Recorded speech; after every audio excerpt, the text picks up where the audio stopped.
Well, hello everybody, welcome back to my channel. I'm Mom Phoenix, and today we are gonna continue of some more of the Great Ace Attorney 2 Resolve.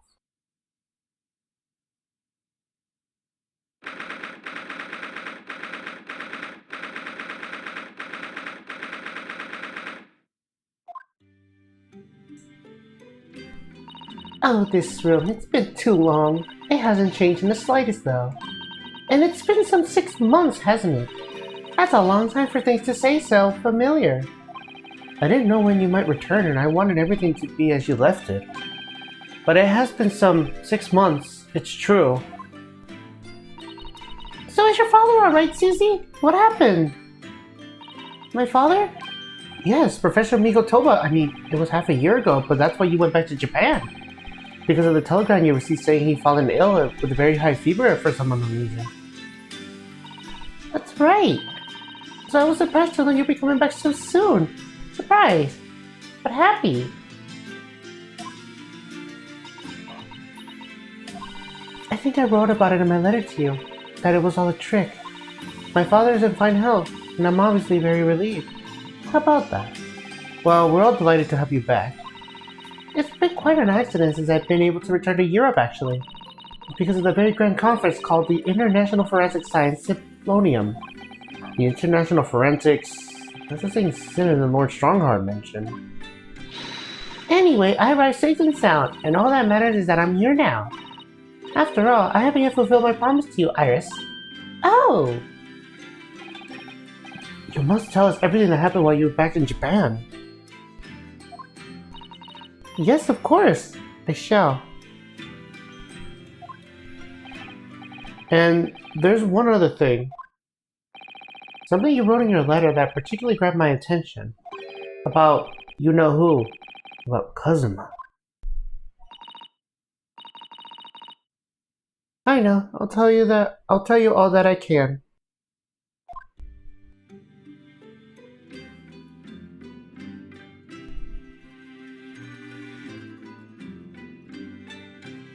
Alright, let's talk to her.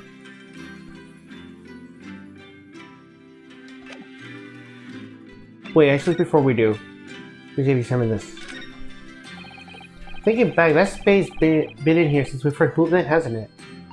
I'm sure I told you before, Mr. Naruhodo. It's not a spade, it's a shovel. No, shovels are for digging. That's for scooping up loose material. It's a spade. No, spades are for digging. That's for scooping up loose material. It's a shovel. A great spade shovel war rages on. Oh, great. Alright. Back in Britain. When I first arrived back in Japan, I really thought I'd never be allowed to return to Britain. It's curiosity. But curiously, after the awful trial of the Supreme Court, Father's mood changed entirely. The awful trial? Oh yes, for the murder of Giselle Brett. Oh, you dressed as a man then, didn't you, Susie? Oh, well, yes. Since women are forbidden in the courtroom, I had no choice. Wow, amazing! I wish I'd seen it. Don't you, Bruno? Yes, I suppose so. I want to play at being a lawyer now. I could wear a false mustache, maybe. I don't think any mustache would hide the fact that you're just 10 years old, Iris. There's something else I've been wanting to ask you, Miss Susato. It's about the real reason why Professor Mikotoba summoned you back in Japan. You said in your letter it was something to do with that complex flute that we found in Mr. Natsume's lodging. That's right. A very large dog collar we found with the B emblem on it. It seems Mr. Natsume included a drawing of a collar in the report he submitted about his time in Britain. I understand that when Father saw the report, he turned as white as a sheet. Why would that be then? Father came to Britain himself, of course, to study. It was some time ago now, but he stayed for 6 years. I can only imagine that something must have happened during that time. But he refuses to tell me what it was that I intend to find the answers for myself. And I decided that I, for one, won't keep any more secrets. Oh, Susie! That's a very meaningful look Susato-san giving Iris there. Lord Strongheart mentioned something about that symphonium too. I think he said that investigative authorities from 40 different countries would attend. Yes, and from Japan, my father and Judge Chikoku have been invited. It's something of an honor, I believe. Well, Professor Mikotoba is a leading expert in forensic science in our country, after all. But who's the other person you mentioned? A judge, did you say? Yes, His Excellency, Judge Senshiro Chikoku. You met him, Mr. Naruhodo. Last year in the Supreme Court. You can't possibly have forgotten. That terrible trial of yours when you were accused of murder. Ah, yes, I try to think of that as a positive turning point in my life these days. Well, it was Judge Chikoku who presided over that trial. If I'm perfectly honest, I'll be happy never to see that man's face again in my life. Oh, well, anyway, as father was invited to the symphonium, he agreed to me returning to Britain too. He won't actually arrive till next month, but, well, I couldn't wait. So I pleaded with him, and in the end he agreed to me going on ahead. Yes, about the symphonium. It seems as though Lord Strongheart has put an awful lot of work to make it happen. It's obviously very important. I believe it is, yes. And I understand that Lord Strongheart organized the entire event himself. I think he's hoping that by achieving exceptional results, he'll get the job as Attorney General, the most senior position in the British justice system. He's hoping to use his power to create a world to find his policing intuition. That's what Father said anyway. Apparently it's Lord Strongheart's lifelong ambition. Does Professor Mikotoba know Lord Strongheart personally then, I wonder? Actually, Lord Strongheart gave me a long speech about this very subject only yesterday. But I sort of lost the will to live early on and didn't really listen to much of it. How trying of you. Giselle Brett. Giselle Brett. The woman whose unforgivable actions ended in me being wrongly accused of a crime I didn't commit. The murder of Dr. John H. Wilson.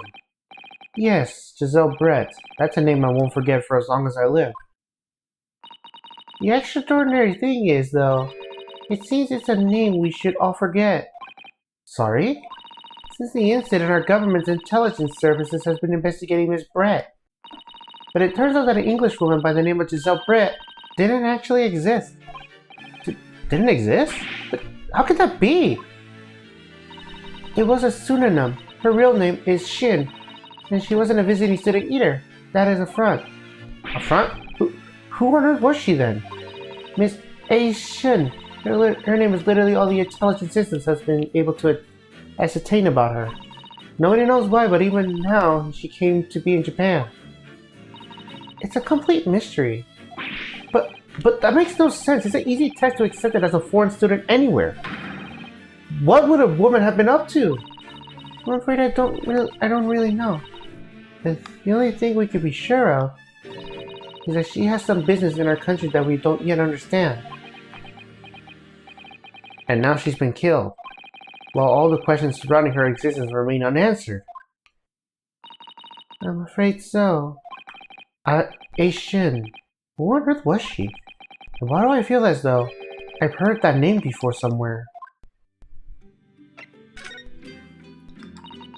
After my friend Ray's trial, the reporter who actually killed Miss Brett said something very strange. I know the truth.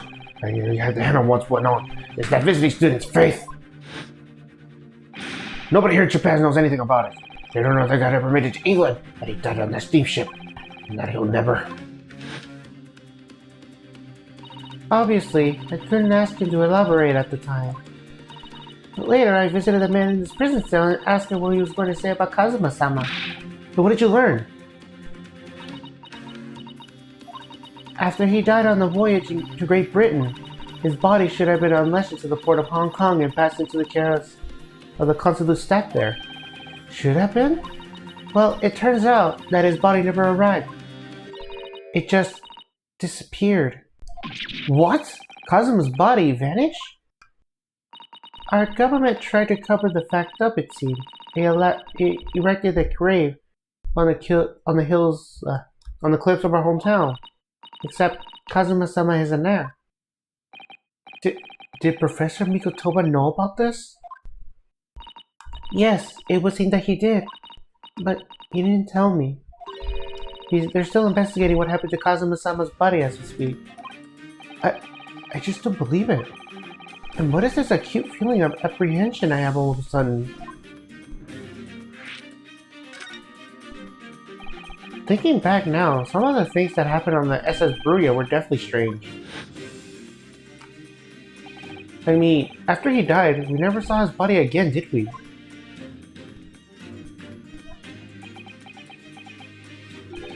Could it be?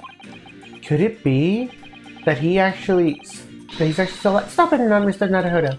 It's too much to bear. I'm sorry, I didn't mean to. Just thinking about the possibility pains me so very much. Cast your mind back for a moment, Mr. Naruhodo. When Kazuma-sama was discovered, Mr. Sholmes was there, wasn't he? And he definitely examined the body. I remember it clearly. You're right.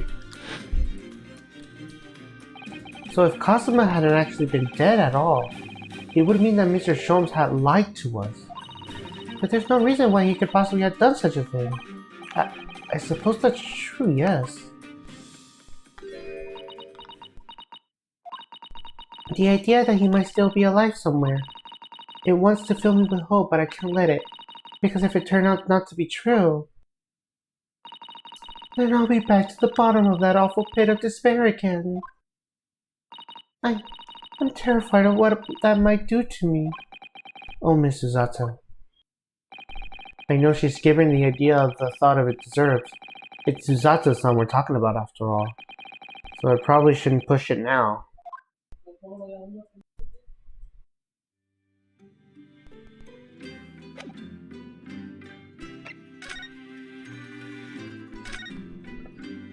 I guess we could talk to Iris for a bit. It must be a year ago now. I wrote a very long story based on some of my father's old notes. It's about one of Hurley's greatest exploits. I call it The Hounds of the Baskervilles. But then Mr. Sholmes forbade you from publishing it, and put the manuscript somewhere nobody could ever get their hand on it. Nobody knows anything about it apart from Hurley and I. But for some reason, you knew the title of it, didn't you, Susie? Oh, it sounds so exciting, The Hounds of the Baskervilles. I should love to read it. And you wouldn't tell me. How you come to know it? Yes, but I made you a promise that I would explain one day, didn't I? I think it's time. Oh! I'm only sorry if I've kept you for so long, Iris. Time to know the truth of the Baskervilles. It was completed by accident I came to know the title of your manuscript, Iris. It was a short while before I left the pad. I was cleaning Father's study, and I saw something on his writing desk. A large box of papers. There was a label I fixated on the box that was written in English. and read The Hounds of the Baskervilles. What? My Baskerville story? Of course, I had no idea what it was at the time. But Father came in and... Susato, what are you doing? Oh, Father! Did you look at those papers? No, I simply read the label, that's all. Well, put it out of your mind. Sorry? Forget that you ever saw it, and certainly don't tell anyone else about this. Do you understand?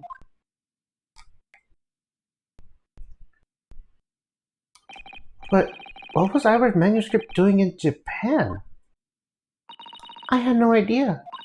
And when I heard Ivor's mention the word Baskerville that day, the title just slipped out.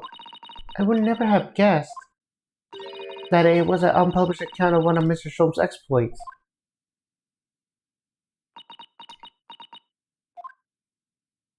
When I returned to Japan, I asked Father to explain, but he refused to answer any of my questions, and there was no sign of the big box in his office.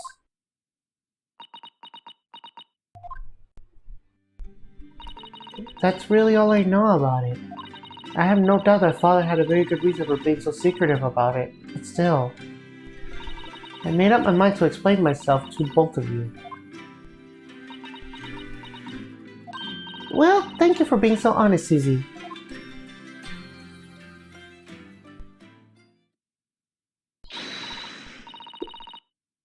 Well, Mr. Sanderson, I'm ready to start investigating if you are. I've committed every detail about the case to memory. And Iris told me about the disturbing happenings at the Waxwork Museum as well. So you're fully arrested the situation already, Miss Susato? I expect nothing less, to be honest. I would think the first port of call is to investigate this Mr. Dweber, the engineer responsible for building the elaborate machine that was used to effect this extraordinary trick. Yes, a conjurer of sorts, by the sound of it. Well known in the fields of science and magic.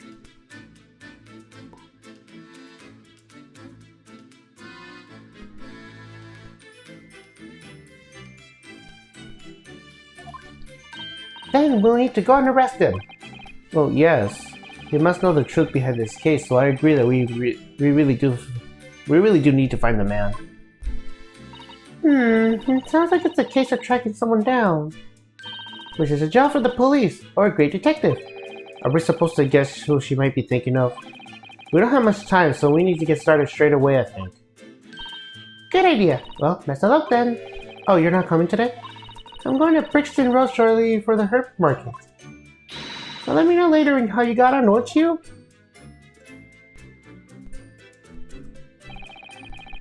That was a little abrupt. The pull of the herb market must be strong.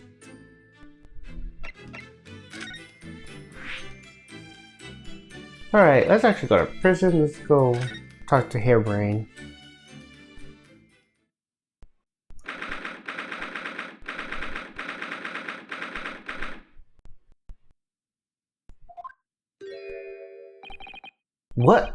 What's he doing? He's... Oh my, the whole wall of the cell is covered by a mathematical equation. And he's still writing more now. Professor, sorry to interrupt.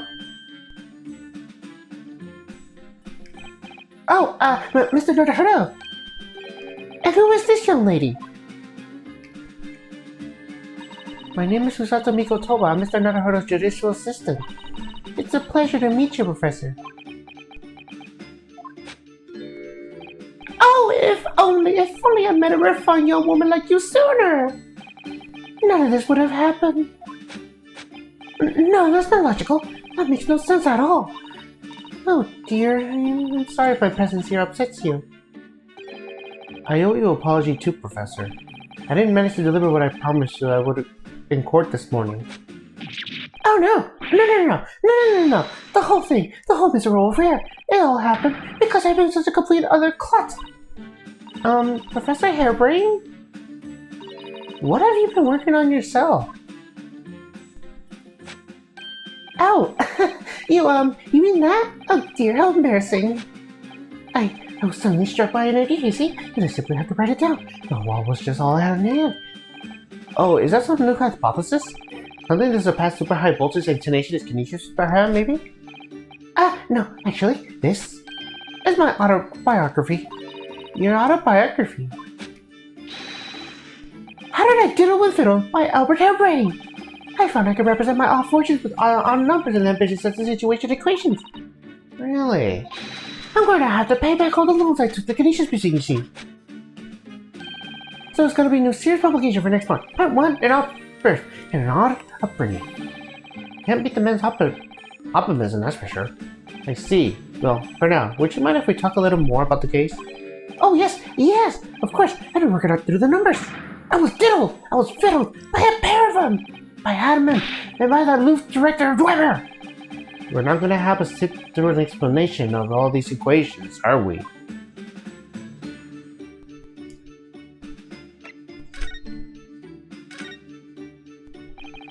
Everything I believed in has been turning on its head. My research, Mr. Adamant, the Canisius machine, my hypothesis even. I'm sorry it comes to this. There was really no other way. No, it's not your fault. I wanted to protect my work, and in the end, there was nothing worth protecting. It was never my intention to deceive anyone. I didn't want to trick the public. No, of course you didn't. But in court this morning, I realized something. Oh?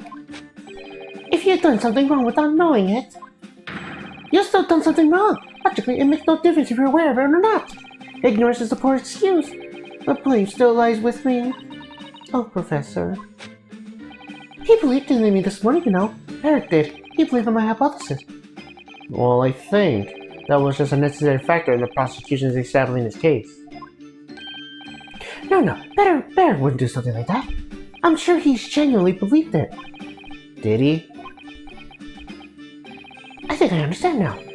Why asked me he decided to take on the prosecution of my telling you?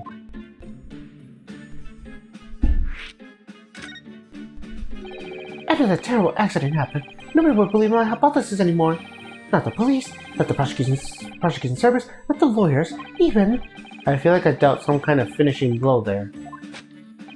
So if any other prosecutor had taken the case, if it was anyone other than Barrett, I'm sure the prosecution would have declared my hypothesis a complete and utter nonsense. And in that case, you would have been declared a fraud yourself, Professor. Exactly, which would have been fate far worse than death for me.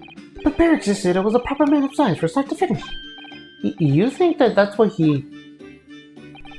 I know him very well indeed. He's an extraordinarily kind-hearted soul.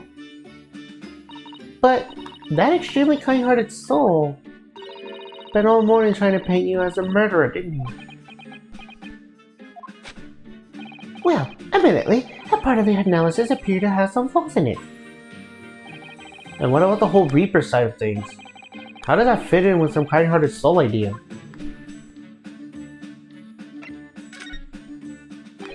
Do you think he set out to trick me from the very start? I'm sorry to say that that seemed likely, yes. When I first met him, he introduced himself as a wealthy financier. He looked over my paper I'd written and said my book would benefit all humanity and must be pursued. He was so enthusiastic, he was so empathetic. But in reality, it was just a mastermind of some big criminal network, it seems. I still can't believe it! As the machine was essentially a set decoration for some stage magic, it probably didn't require a large sum amount of investment, actually. But the scale of it wasn't some small trick. It was a very elaborate feat of deception. All young talents are full of hope about their burning ideas, full of zeal. But none of us have any money. We want to do research, but we can't afford it. Many of us have this barely part-time work to try to earn a few measly pennies to live on. To go through all that, only to be taken for a complete fool. It's too wrong to believe. It is, I agree. And that's why we have to find those responsible and bring them to justice. Mr. Adamant is no more, of course, which leaves us only the engineer.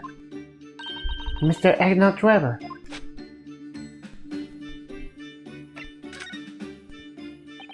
Is he an engineer or a magician? Or a swindler? It was about a year ago when Mr. Adamant first brought Weber to meet me in the laboratory. Since then, I met him many times to discuss details about the Canisius machine. But at no point did you have any inkling that he was just an illusionist? Oh, he definitely wasn't just an illusionist. What do you mean? He was a wealth of deep scientific knowledge. There was no question that the man's a genuine scientist. It is instantly apparent in conversation. I see. But the wretched man deceived me, Professor. It's unforgivable. We must do everything we can to find him and bring him to justice. Are there no more clues you could give us to his whereabouts? I'm sorry. I only ever discussed the Canisius machine. Nothing else. Although, just once, I did visit his workshop. What workshop? Weber's enormous fabrication laboratory where he constructed my great machine. Why? Why did you mention this before? At Dr. Weber's workshop. There's every chance we might find the man there.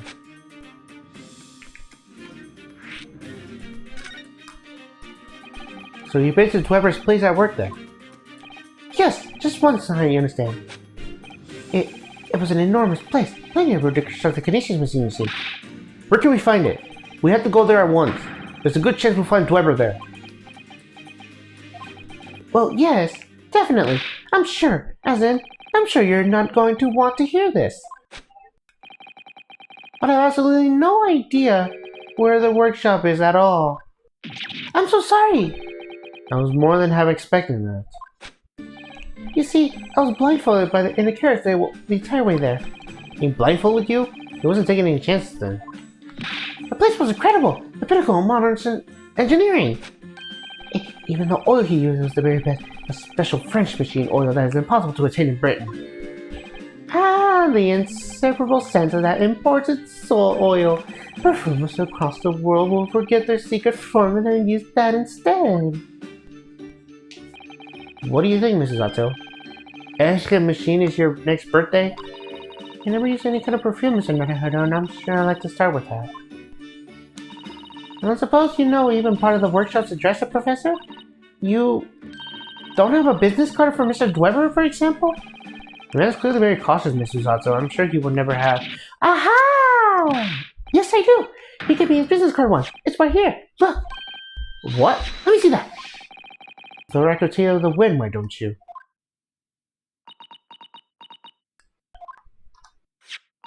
Astronaut Dweber, engineer. I'm afraid that's all it says. There's no address. No. Oh well. I can't say I'm surprised. Still, this could be useful. Well, we got his card. Let's go check it out. Oh. This dark smudge here. I think perhaps it's machine oil. Yes, possibly. Professor Harebrained mentioned something about the oil Mr. Dweber used, didn't he? He said it was specifically important, very high quality oil that's impossible to attain in Britain. Yes, that's right. But more importantly, it's more fragrant than a fine perfume. So, excuse me for a moment. Oh, it doesn't appear to have any scent at all. Don't worry. I expect it was just because it's such a tiny amount in here. Okay, good. We got that updated. I think that's all we can from Harebrained. I guess we'll visit Lord Strongheart, I guess.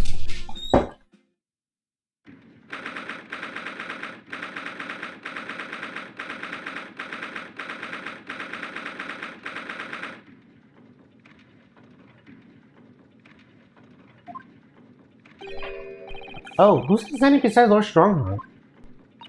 I wonder. I've never seen her before.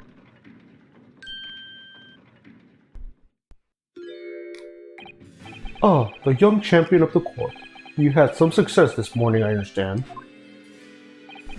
And you've thrown the entire government into disarray as a result. Oh, you mean because of Professor Harebrained's experiment? Sham is being demonstrated at London's great exhibition. The country's been made to look foolish, and now politicians are scrambling to respond. Lord Van Ziggs is a White Horse must be given an emergency briefing. Oh dear, I didn't mean to cause any trouble. None of this is your responsibility. The government is entirely to blame for having been taken in. A special deposition that prevents investigation of the scene will be on hold later today. Once that happens, my forensic investigation team will move in and deal with that scrap metal in no time. It's scrap metal now, is it? Until later then, Lord Strongheart. Yes, thank you.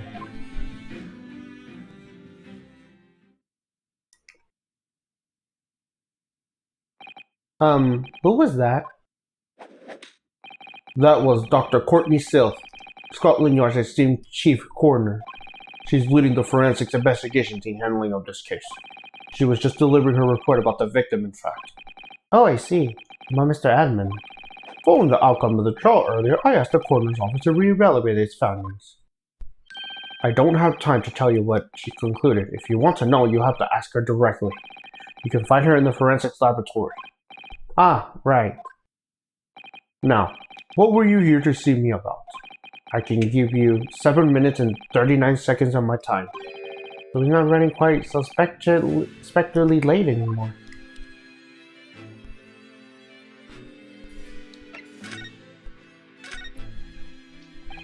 What exactly is the forensics investigation team that you mentioned before? The British Empire Police Force must become the most expeditionary in the world. For that to happen, it's imperative that we embrace forensic science and everything it has to offer. I first created the forensics investigation team a year ago, unofficially of course, to pave the way. Goodness, a year ago? At next month's seminar, I intend to present the results of their work to the world. Once I do that, the House of Lords will be powerless to oppose the creation of full-scale forensic division. And once that happens, the position of Attorney General will be mine, and criminals will suffer dearly. What do you mean? For too long, the scoundrels have made a mockery of our legal system with false evidence and bribes. The London scum is about to be rounded up and burned to the fires of hell. I intend to see it personally. By creating the finest police force the world has ever known, to protect our honor and our future. Look at those eyes. He means every word. Dr. Silth is an extremely reliable coroner. When I officially establish the forensics division at Scotland Yard, she will run into my right-hand woman. Now then, speaking of the synonym, Miss Mikotoba. Oh, yes, my lord? Your father should be on the high seas as we speak, making his way here to represent the Empire of Japan. Yes, that's right. I understand he will arrive at the beginning of next month. Are you acquainted, Lord Strongheart? With Professor Mikotoba, I mean? It was many years ago now, but yes, I remember Dr. Mikotoba very well. Well, we got some history. If my memory serves, it was some 15 years ago now that your father came to Britain as a business student. It was the year I was born. Oh yes, 16 years ago in fact. Mikotoba was a young practitioner of forensic science, and Chikoku accompanied him as a young promising judge. The punctiliousness and politeness of the Japanese at the time impressed us greatly. Not that I wish to imply impoliteness or carelessness on your part of any way. I didn't think that you were. Dr. Mikotoba studied forensics at one of London's large hospitals. St. Singer's, if I'm not mistaken. Dr. Silth was also there then, as it happens. Then, Dr. Silth knows my father, does he? She was a young medical assistant at the time, so I doubt her paths crossed regularly. But I've no doubt they know each other superficially. After all, Dr. Mikotoba was here studying his subject for some 6 years in total. 6 years? It's a long time to be studying abroad, isn't it?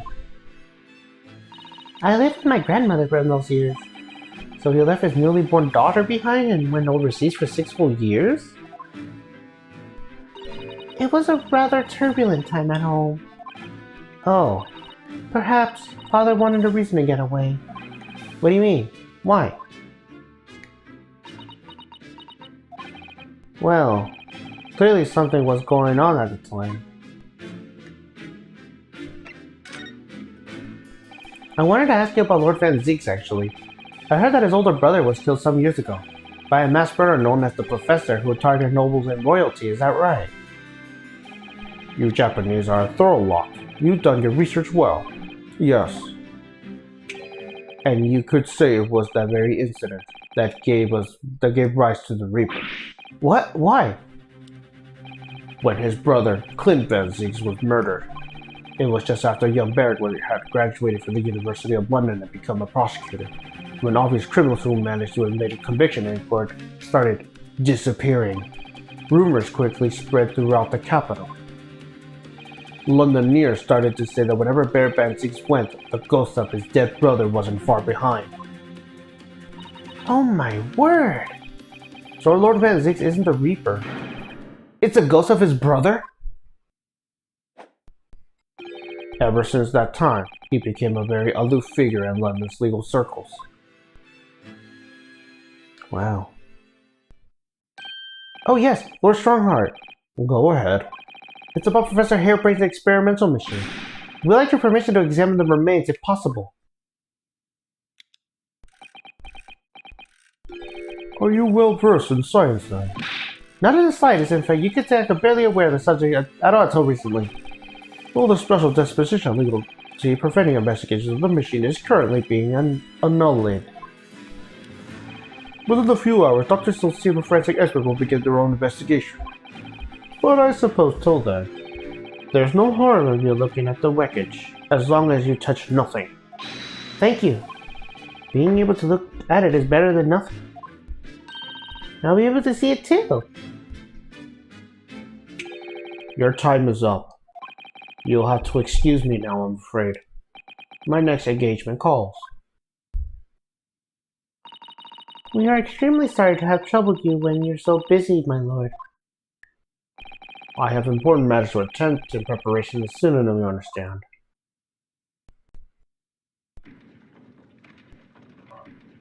Well, that's done. Now let's...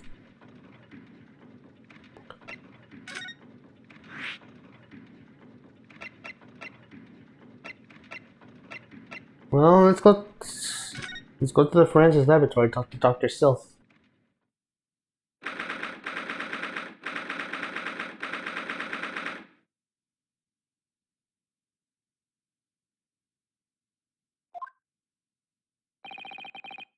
I believe this is it, Dr. Silth's laboratory. That chemical smell really assaults the nose, and there's plenty to assault the eyes in here too. It looks as though the doctor isn't here. But we're here now, so you may as well do some sightseeing, don't you think? What a seasoned tourist you become, Miss Usato. We could just have a little look around, being careful not to upset any restless souls.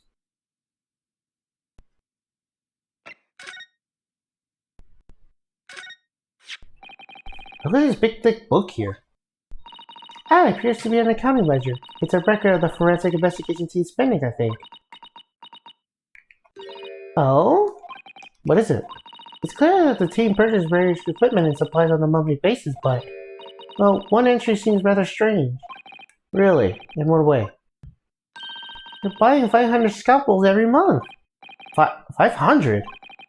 They must be working really hard at discreting corpses. I don't know, traditional autopsies are only carried out in certain special circumstances. Scalpel blades can be sharpened too. It does seem a bit strange, you're right. 500 scalpels a month.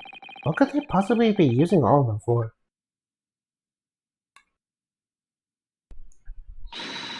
What are you doing? Ah! Oh, there she is. Sorry, we had something we wanted to ask you, but you weren't here, so... So you thought you'd snoop around? That's acceptable to you people from the East, is it? Well, what do you want? Lord Strongheart told us, you see, that it was you who examined the victim's body. Mr. Adam's body, I mean. So we came to ask you about your findings, on Lord Strongheart's advice. Very well. If the Lord Chief Justice has given his consent, I'll tell you what the investigation revealed. But when we're done, you must leave immediately.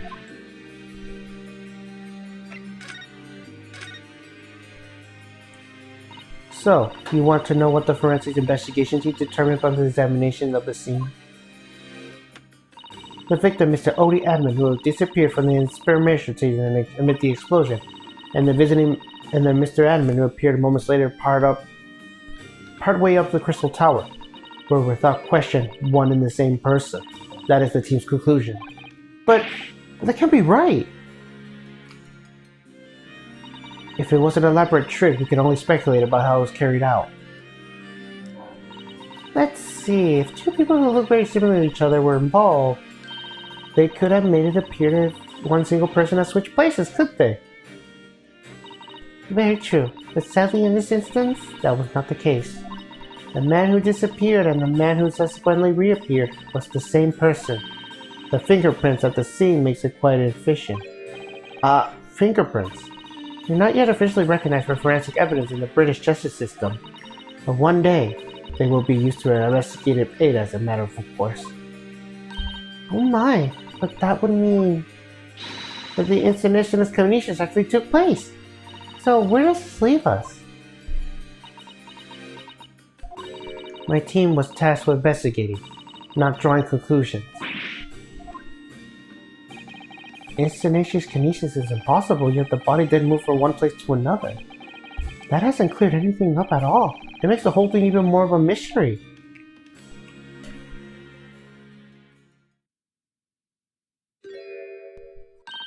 Mama, what is this? Where did she spring from? And did she just call the doctor Mama? This is a lawyer, dear. Oh! Hello, to meet you. Pleased to meet you. Yes, I'm a defense lawyer, Mironosuke Nato. Mama. Yes? Can I cut this one up? What? I've never seen inside an Eastern person before. I want to know what it looks like. Of course you can't. It's a live specimen, as you very well see. Boring. I think I just had a near-death experience. Oh dear, Mr. Naruhodo, you're as pale as a corpse. Now let's leave before I'm mistaken for one. Well, that was an interesting character.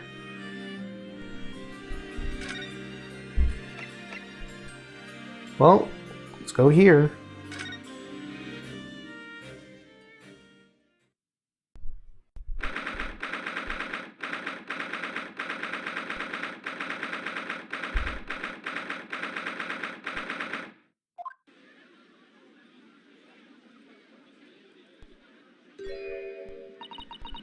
I had no idea there were so many people in the world. I know what you mean. It's really packed here today. It feels as though it's taken us 2 hours just to make our way through the crowds at this point. Has it? I shut my brain down. I really noticed, to be honest. Gosh, I do wish I had your absence of mind sometimes, Mr. Naruhodo. There you are. I had a feeling your lot would show your monks before long. Oh, Inspector Gregson. I see you're hard at work as usual. Warm greetings to you. I do hope you've been keeping well since we last met. What's with all the ceremony? We just saw each other in court this morning. Not you, Sunshine. The gentlewoman so loyally at your side. Oh! Why, thank you, Inspector. How good of you to notice. He might be a bit rough around the edges, but he's still a proper English gentleman at heart, I suppose. I should probably guess. We were hoping to investigate the scene some more.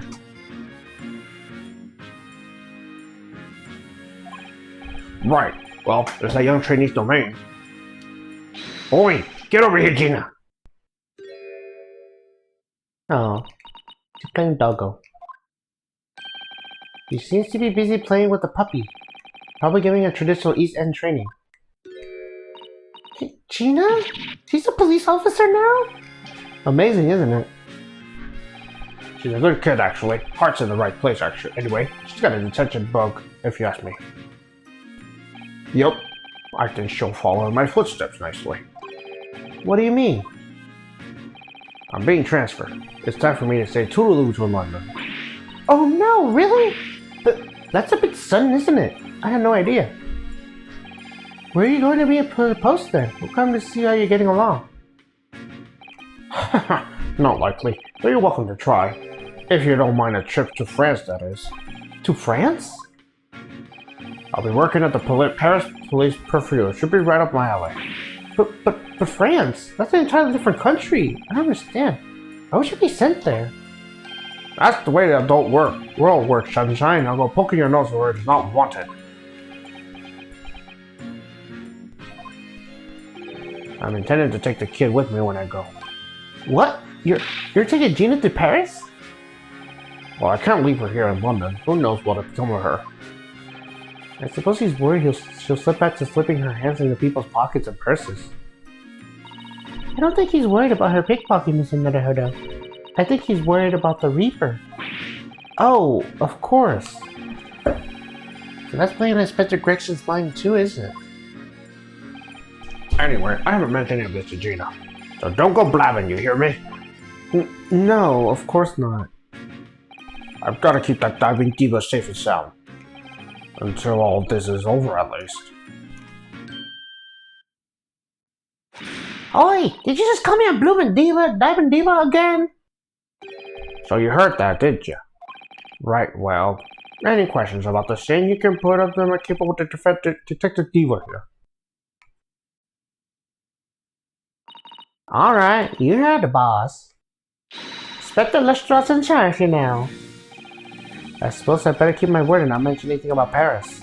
So, Gina, you got a new dog, have you? Isn't he great? Toby's his name. Oh, how delightful. He's absolutely adorable. Yes, the dog does seem lovely. But it's a not so lovely Inspector Gregson that's playing on my mind, to be honest. Well, I guess we could talk to her.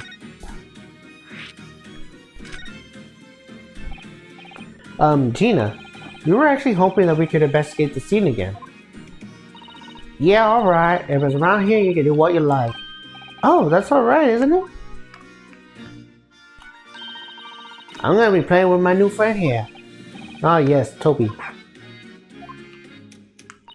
The machine that exploded must be at the top of those stairs, I presume. I haven't actually seen it yet, so if you don't mind. Sorry, you can't go up there, Snooze. Oh. It's like I told Otto yesterday, even I ain't allowed in the brack.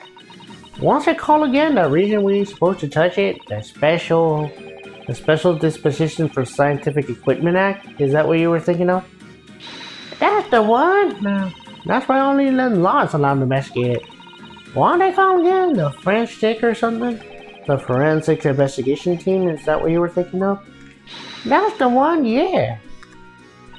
But isn't that the case that the special disposition has been lifted? I think so. I don't really get it, to be truthful with you. You're still supposed to get permission from some bigwig for other far I know. What was his name again? Lord Strange something? I'm not sure that's quite right, Gina. I think you mean Lord Strongheart, perhaps. That's the one, yeah, apparently he's always watching the time or something. Actually, we just recently been to see Lord Strongheart. Eh, you what? You met him? Last time the boss was gonna go to see him. He waited for 3 hours at the Code's office and came back swiveling. Tragic. Well, Lord Strongheart has given us permission to examine the scene as long as we touch nothing. Oh yeah? Honestly. Alright then, go ahead. If it turns out you're lying, it'll be the boss who gets it. He'll never eat another chip again in his life. So you're still saying it's all about board, aren't you? I'm sure everything will be fine. That really would be tragic. Alright then, here's the stairs. Off you go. Oh, thank you, Gina. Not yet, we still need to talk to her. It was great, wasn't it? I had a right laugh. It was a new one on me that night. You know, being a cardinal, spending the whole time worrying I'm not about to be found out. You did keep an awful lot of secrets of all your previous court appearances, did you? Yeah, now it'll make these hard for me every single time and all. Just doing my job, Gina. But watching someone else get the nick of it all fun, actually. It was amazing when you showed that dodgy Professor Dodgy's experience was a total fix. The dodgy professor, as you put it, Gina, is Mr. Netherhood's client. Yes, I'm starting to wish he wasn't, though. It's the boss I feel sorry for. She also do the impossible. What do you mean? He's supposed to arrest the other cub, ain't he? And in time for tomorrow now. You know the Dashi isn't here. What's his name again? Mr. Dweber, you mean? Astronaut Dweber? That's the one, yeah. So the police are looking for this mysterious man with the black molecule. I suggest they would be. It's putting too much on the boss, you ask me. He says it's giving a gut ache. Oh dear, but I do wonder if it isn't actually from all the fried food.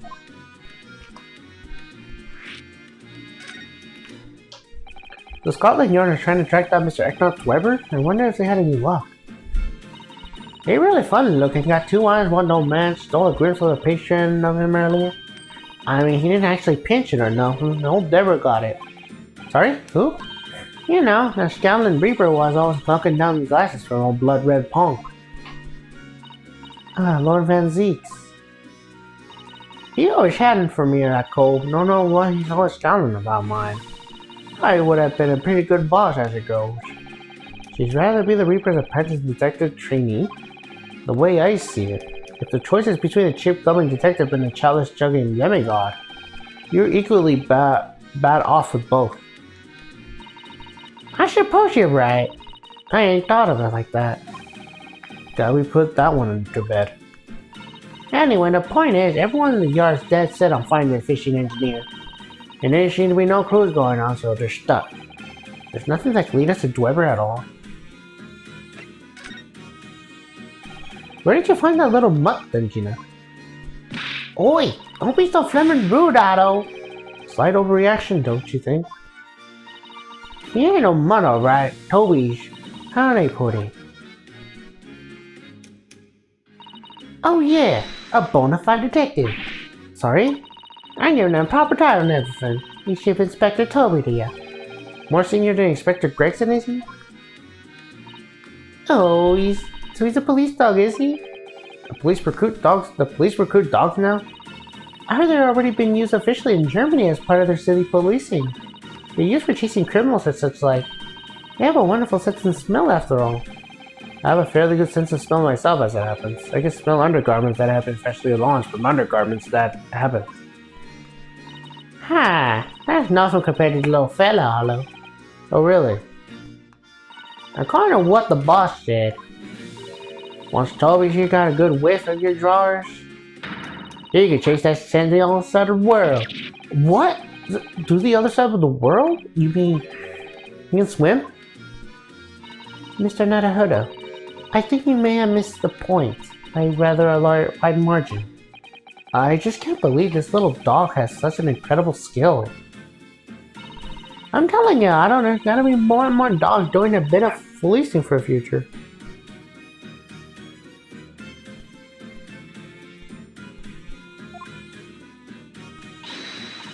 Yes, I agree. Right, one of these days you'll be barking orders to us lot, not the other way around. Oh dear, sorry Gina. I don't think I agree with your vision quite that much. Well, anyway, whatever you think about, Toby here is a British first play dog.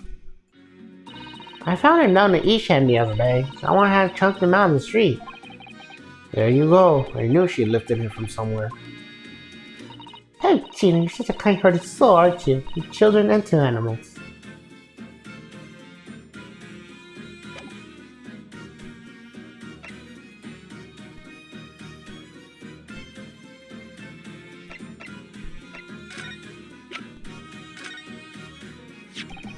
About this, Gina.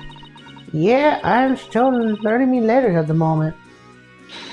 I only know A to E, so I ain't too much bleeding trouble. Actually, Gina, it's the back of this card that's important. Eh? How come? There's just a dirty old smudge in the back, that's all. It turns out that this is very high quality French machine oil. It has a very particular scent, apparently. You don't say. Let's have a whiff then. You sure? I don't smell nothing. No, we didn't mean that you should smell it. Oh, bad. You mean Toby. Since the smell is so good, he could track people over the ocean, can he? Professor Hailbrain informs us that he's always unique to Mr. Dweber's workshop.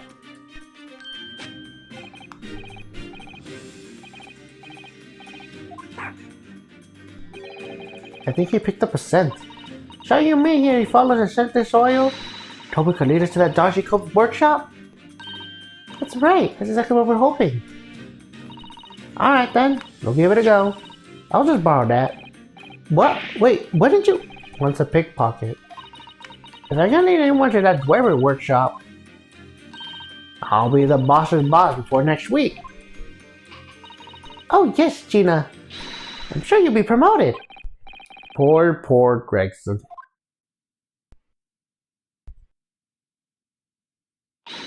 Right then, Otto. Leave it to me. Sorry. We're gonna get going after that dodgy engineer's code right this minute.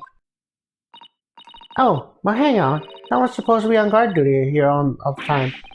I'm afraid we can't help. We have to get on with our investigation as well, Gina. Oh, right. Oh well, never mind. I ain't gonna be me once it gets in the neck. He'll be the boss. Poor Gregson again.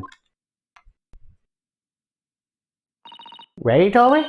Got that oil set have ya? Come on then, boy. See you later. I do hope the scent of that oil leaks into the Swindler's workshop. Yes, I hope so too. Ideally before the dog swims across the channel to France.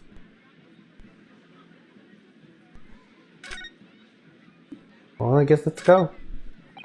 These stairs lead up to the experimental stage. Let's go and see what they can find out.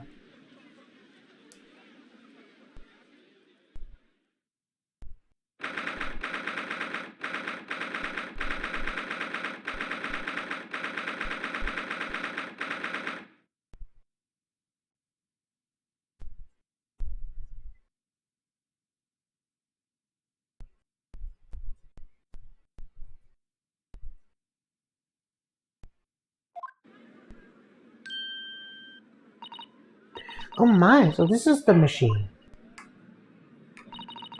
I was used to deceive people to thinking internationalist kinesis had taken place. Yes, that's right. Or rather, it was the machine. It's a little worse to wear at the moment. What extraordinary lengths Professor Hairbrain went in order to attain the research grant? No, the professor was tricked as well. He didn't know anything about it. Yes, of course. It is amazing though, isn't it? The scale of the whole affair is so pretty British. You're right about that. You never see such a grand deception in Japan, that's for sure. Oh look, is that... Lord Van Zeeks? So I think we're more or less done here, aren't we? Shall we, Mrs. Zato? Already? He is the Reaper, remember? We'll do well to keep our distance, I think. We have permission to be here from the top. We're perfectly well allowed to investigate this machine, as long as we don't touch anything. From the top? Do you mean Lord Strongheart? Exactly. So we can stay here and stare at this wreckage for as long as we like. She could have been the center of the explosion here, and it wouldn't have bent her steel will.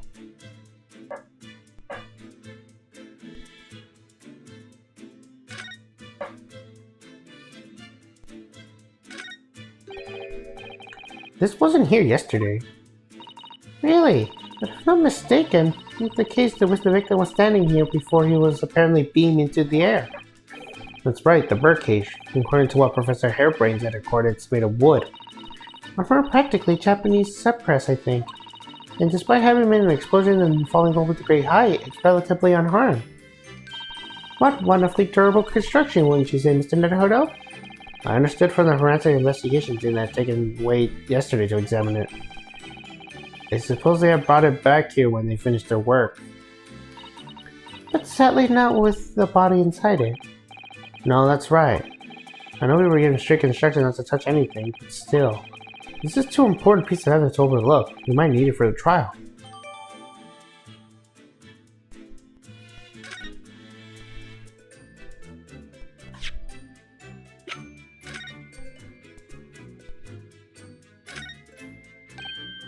Ah, look here, Mrs. Zato. Oh yes, the wood's cracked and broken a little. I suppose it's because it fell at such a height? Yes, from the height at which the balloon was flying down to the crystal tower below. A fall is about 30 feet, or 9 meters. Even the man inside is tragically dead.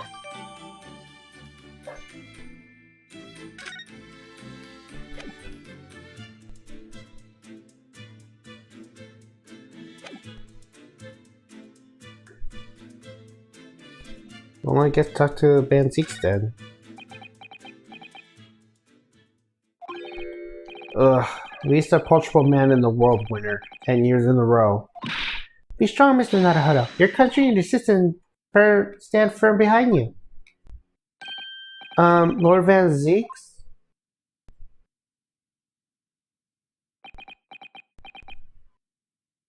What? Well, beautiful weather we're having, isn't it? I thought I was making it quite clear that I didn't want to be disturbed. Apparently you Nipponese are unquitted to read the signs. Oh, I read them. So, what are you doing here? Entry to this area is prohibited.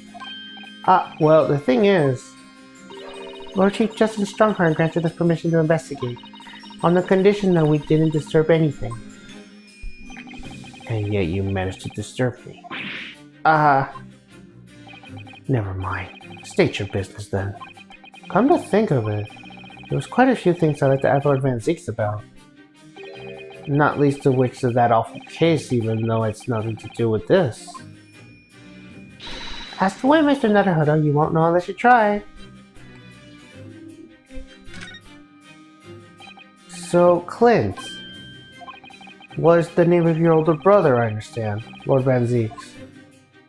You Nipponese. I always have to be on guard whenever you're around. So you've been investigating me, have you? Oh, no, it's not like that. Well, alright, it's a bit like that. My older brother was also a prosecutor. He was the pride of the Van Zeeks family. But tragically, a vicious killer took him from us. The professor, you mean?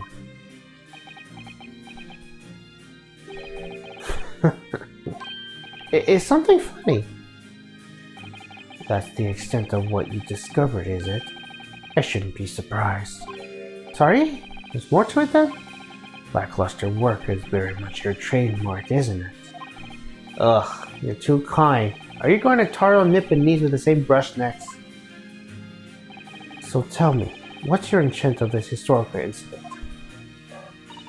As it happens, Lord Van Zeeks, there's a rather curious case that's come to our attention. Are you aware of the Madame Tussbell's Museum of Waxwork by any chance?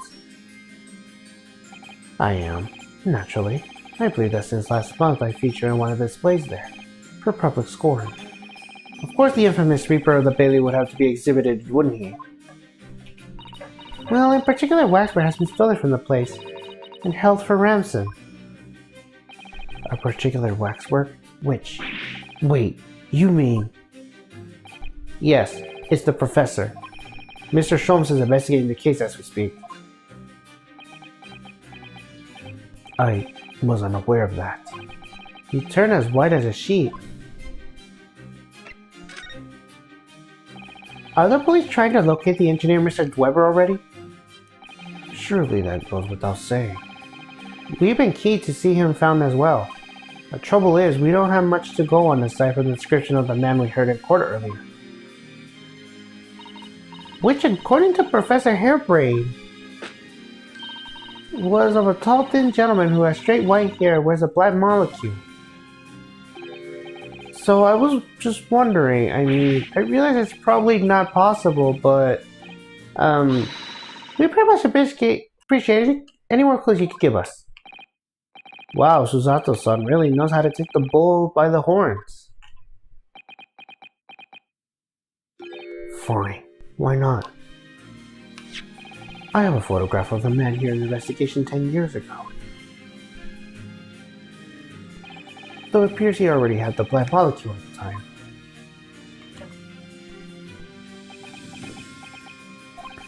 What? Oh, no, nothing. I was just surprised that you shared that with us. We all need the man's testimony in court tomorrow, which means we have to do everything we possibly can to track him down in the short time available. So why wouldn't I show you the photograph? What is it about Lord Van Zeeks? Sometimes I just can't work him out at all.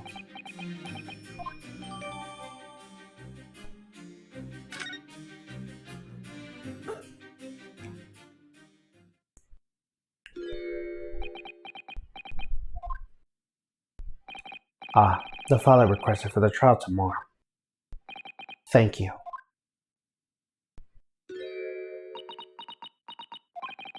Are you alright?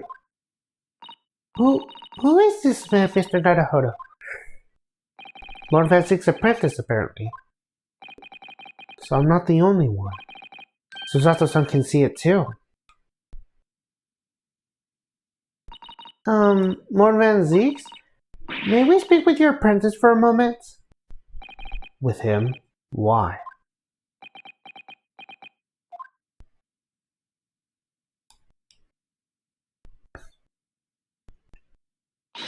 Kazuma-sama!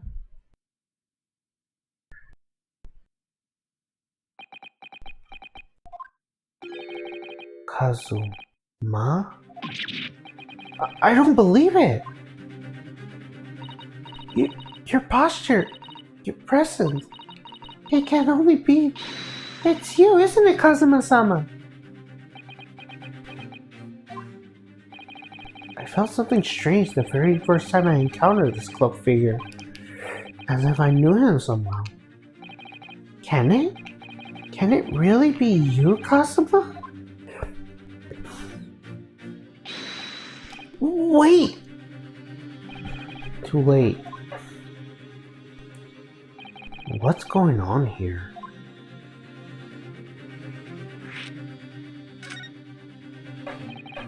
What is your interest in my apprentice exactly? You act as if you've known the man or something.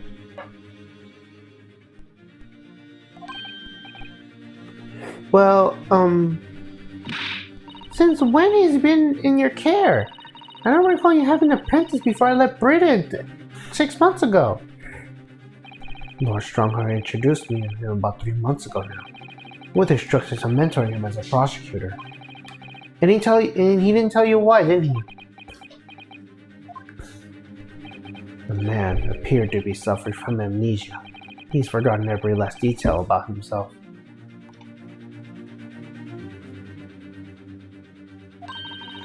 He has amnesia? Tomorrow he will appear in court on my side. What? He's to serve as my judicial assistant, on Lord Strongheart's orders. He'll be in court with us?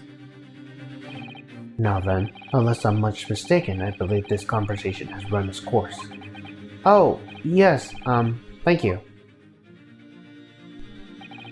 I definitely saw a reaction there. When Susato called out like that, it really seems to hit a nerve. When she called out Kazuma-sama.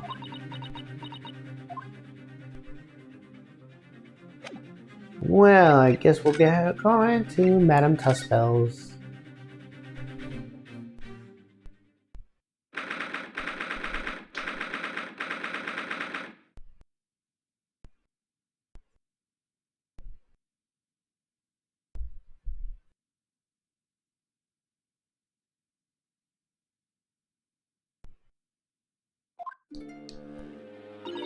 Oh my! No wonder it's called the House of Horrors. I like to turn my heels and go straight home via the confectionery. Being scared makes you crave sweets? You can understand that.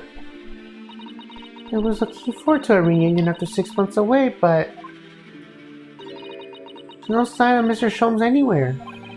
That's strange. He should be here investigating the abduction of the waxwork.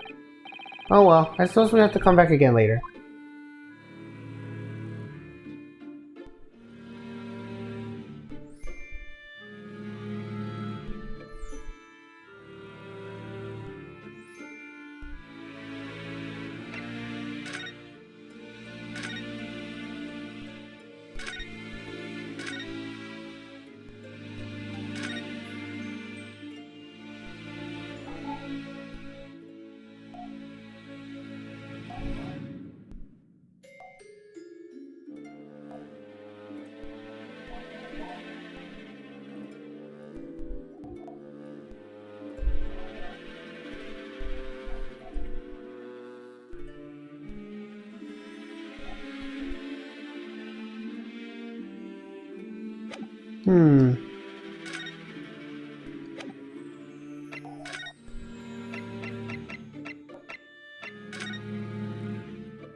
Oh, there's a stepladder there, look! Oh, yes, a stepladder. I think perhaps we should let the prostitutes know that someone left it out. Stepladder, I mean. Is something wrong? What do I feel as though I just managed to sidestep an argument? The top rug. You're having run your hands through every debate about ladders and stepladders.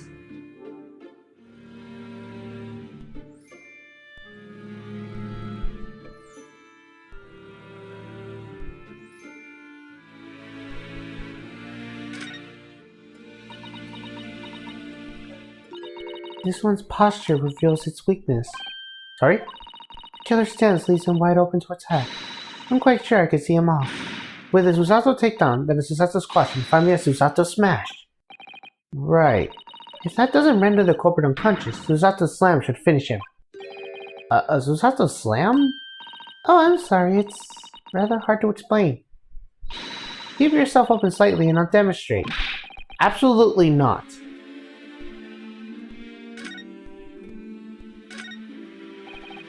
Ah yes, the heavy curtains in the middle of the House of Horrors. Whatever's on the other side of them, you just know it's going to be terrifying, don't you? Science says it's the Madame Tussbell's special exhibit. It says you have to pay extra to go inside. I know, can you believe that? Getting more money as if we're going to be scared enough already. It's not my doing, Mr. Naruhodo.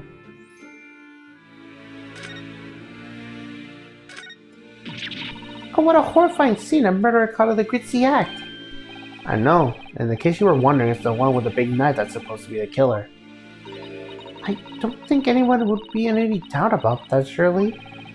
Didn't you know that according to the description, the bathtub in the back has no particular significance? What? Really? I would have thought it was meant to show that the killer had worked in the bathhouse petting criminal wares. Aha, we have a new theory.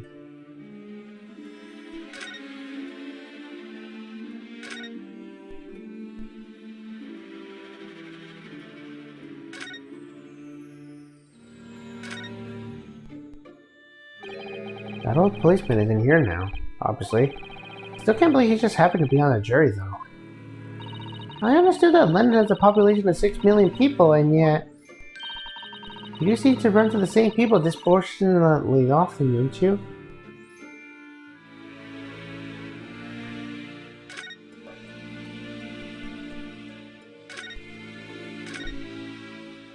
Okay, I feel like I'm missing something.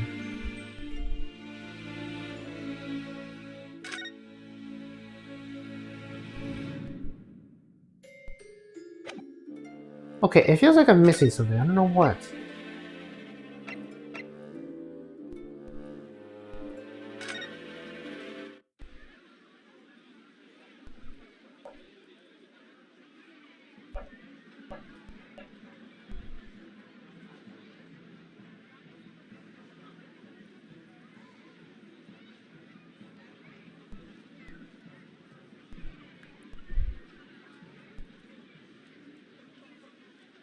Because I don't know what I'm missing, and I don't want to go in story mode.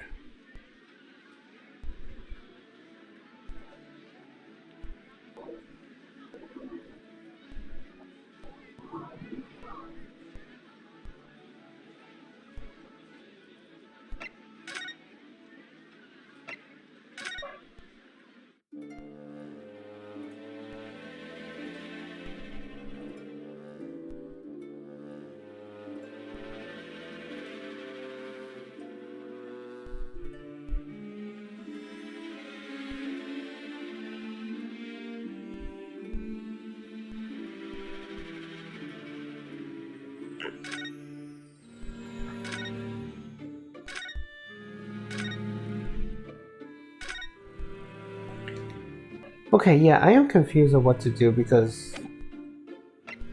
What am I missing?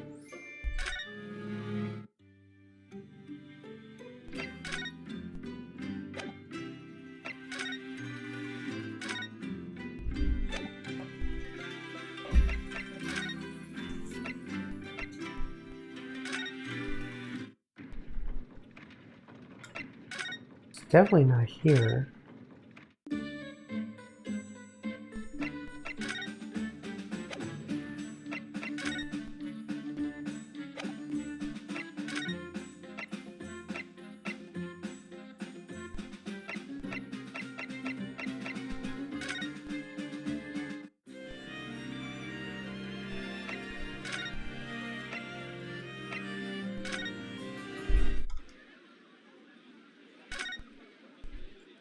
Yeah, I think we should just go back here and see what we're missing.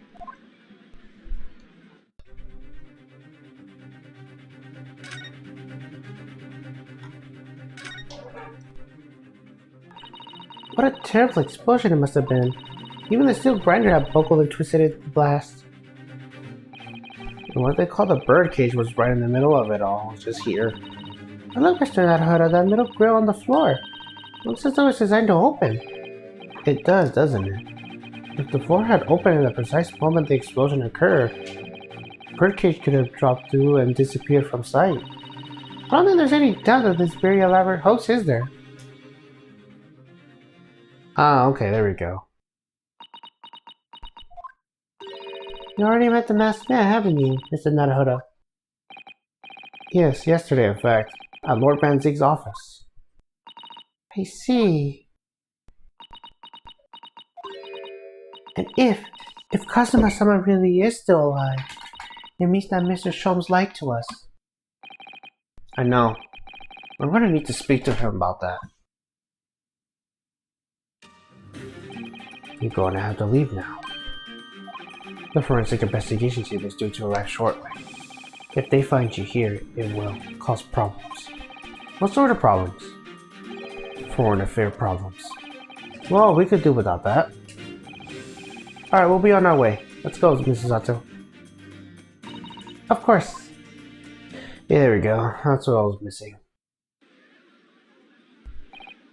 Well, I think we're done all the investigating we can here for now. If we can just determine the whereabouts of Mr. Dweber. I'm sure Gina, though, Toby won't let us down. Now then, do you think we ought to try to speak with Mr. Sholmes at this point? We have things to discuss, and I'm dying to meet him again after all these months. Yes, it's quite possible he might know something still, you're right. We ought to find him at Madame Tussbell's. He's supposed to be working here as a temporarily waxwork exhibit. Yes, Iris told me all about the latest unusual venture. There you go.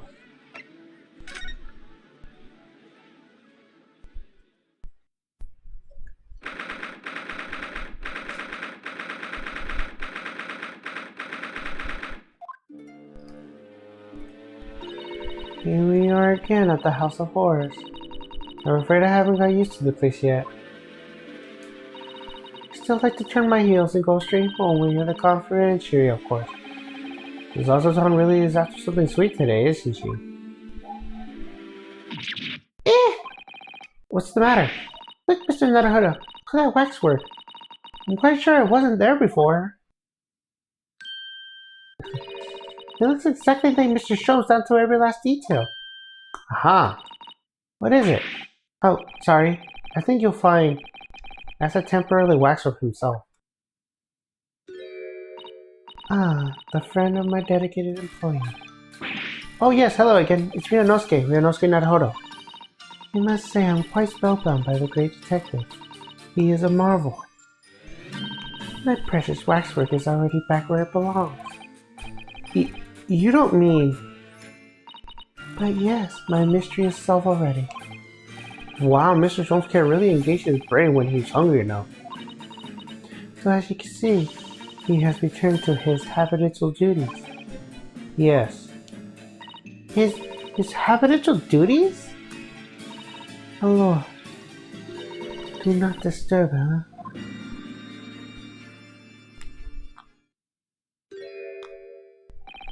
Poor Zato-san, she looks very perplexed.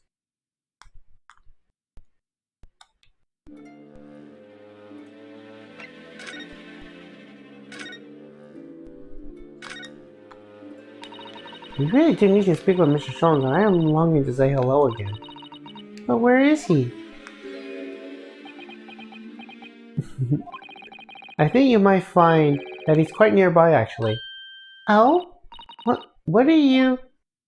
Indeed, my dear fellows, it is I, the world's famous great detective and waxwork Sherlock Sholmes.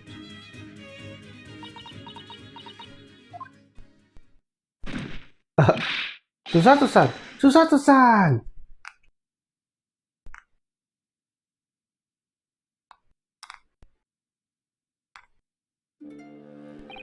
My most humble apologies. I thought I died and gone to Eternal Paradise for a moment, via London. My dear madam, allow me to make amends by offering you a tasty free deduction at some point. As long as it's not a questionable street food quality. I don't understand. Why are you working as a waxworker here, Mr. Sholmes? Merely a secret identity, you understand, so the case is largely solved now. Largely solved? We're talking about the waxwork deduction, I presume? Indeed we are, my good fellow. As I predicted, it was easy as formidable pie. Though I confess, I'm yet to partake of a pie per vegetable or otherwise, for any food today as the matter. Yeah, he's hungry. That stomach rumble echoed around the whole museum. How did you manage to solve it so quickly? Ah, well, do you remember what I said that was largely solved? Anyway, I was able to negotiate with the culprit. Are you familiar with the so-called telephone? Oh yes, it's the most modern invention, allowing you to hold a conversation with people far away. In Japan, only the imperial capital and a handful of other cities are connected as yet. This morning, a telephone call was received here of the perpetrator of the abduction. As such, I was able to negotiate terms, and in the end, the waxwork was returned. That's amazing. Just between you and I, it would appear that the culprit had already intended to return the stolen waxwork at any event.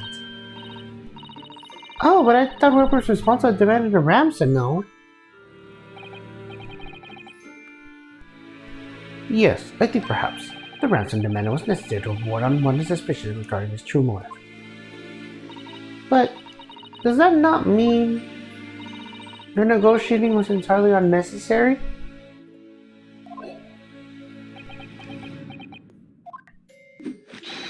A fact that I'm asking to keep from Madame Tuspels at all costs.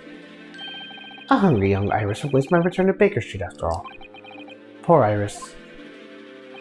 Now then, as I do, I sense I have some business with the great waxwork.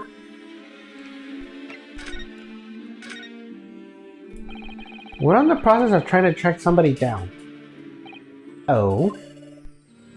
Yes, a man by the name of Eknot Weber. He's a swindler who duped Professor Hairbrain and the engineer who built the kinesis machine. A swindler and an engineer? Quite the modern man. He also seems to be a conjurer of some sorts too, with considerable knowledge of stage magic. We really need to locate him before the trial resumes tomorrow morning. But we have so few clues to go on, that's the trouble. Do you have any good ideas? I have no data yet. It is a capital mistake to have good ideas before one has data. If I knew something of a man's appearance, at least, I may have been in a better position to help. Yes, to Weber's appearance. Fortunately for you, however, personally I have little to occupy myself and little to fill my stomach.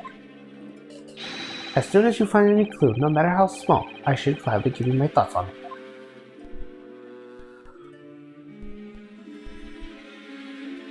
Well, we do have a clue, but we still gotta talk. Mr. Sholmes, did you lie to us? My dear Mr. Netherhurdo, say that piercing's fair. What is this about? Last winter, when we were first on the way to Britain across the steamship.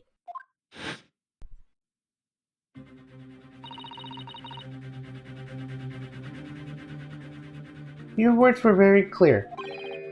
So then, let us unravel this mystery and discover what event led to this curious murder.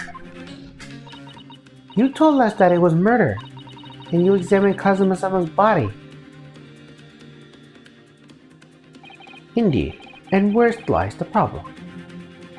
We met him earlier today, the victim, Kazuma Azogi. You're quite sure? He was wearing some sort of mask and was apparently suffering from amnesia. But yes, I'm quite sure it was Kazuma-sama. You must have known at the time, Mr. Sholmes, that he wasn't actually dead. Well, I can only see those sorts of the murderous as it's at the moment. But the fellow wasn't dead at all. Priceless. I don't suppose that performance would pass muster, would it, Mr. Netherhurdo? I couldn't believe that the crewman present at the time made a mistake. But not you, Mr. Sholmes. I want to tell you something of the first importance, my dear fellow. Great detectives are wont to lie. I will serve you well to remember that. Please, Mr. Sholmes. Tomorrow in court, you will find yourself on the threshold of a very great mystery. For now, I'm afraid that is all I can say. Always as vague as ever. Mr. Sholmes, would you cast your eyes over this photograph of print? It's of Mr. Ecnot Weber, face of an engineer with seat. Well, all English will look broadly the same, of course. Just looking at the photograph won't be particularly instructive. Are you alright, Mr. Sholmes? Ah, yes, forgive me. Very interesting, this. Very interesting indeed. What's wrong, Mr. Sholmes? You turned quite pale all of a sudden.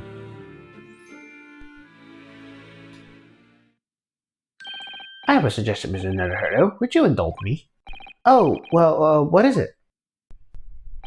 As I explained to you when you arrived, the missing waxwork has been returned, and I personally reinstalled it to the exhibit in which it was taken, behind those thick curtains. Oh, yes, the Professor exhibit, isn't it? Would you like to see it for a mere 5 shillings? That's a special one-time only price, you understand. What? The opportunity won't come again, I might add. Wouldn't you like to see the fruits of my labor? Oh, well, we do have a rather pressing investigation to carry out. Perhaps we should postpone? The price of a very reasonable 5 shillings. I think you'll find it's well worth it. Are you being quite serious, Mr. Sholmes? Surely you need not look my impression to such say that it's seriousness or silliness.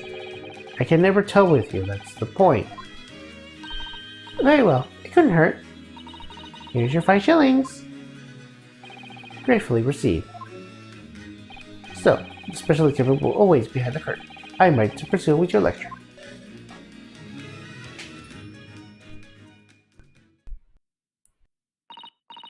Well, the money's been spent, so let's go see the special exhibit.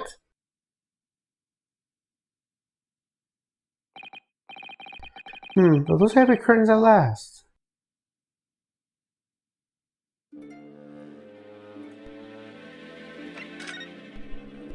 No, we can't move. We just gotta examine. 5 shillings we have to pay. Doesn't seem right somehow that Mr. Sholmes slipped the money into his own pocket, doesn't it? No. Ah, we could ask Jeannie to retrieve it for us using her special skills. Pickpocketing police officers and deadly detectives. Is that what makes Britain great?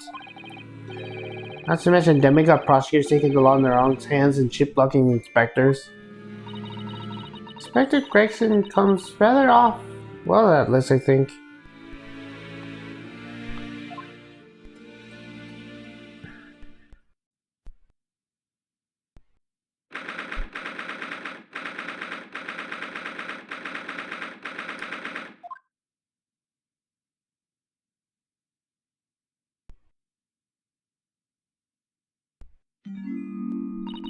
Oh dear, I felt a shiver run down my spine as soon as we walked in here. Mrs. Otto, I said we turn our heels and go straight home, via the really big confectionery. We certainly can't do that, we paid 5 shillings already. True. Actually, now that I'm looking a little more closely, we paid good money to see an exhibit that's clearly incomplete. The nerve of a great dealing detective is far terrifying than anything else at this place. This must be what Mr. Sholmes meant when he said this case is largely solved. Be that as it may, Mr. Sholmes heavily implied there will be a clue about the engineer in here, isn't he? But where? Since we paid 5 shillings, let's do 5 shillings worth of investigation, shall we? Yes, we will get what we paid for.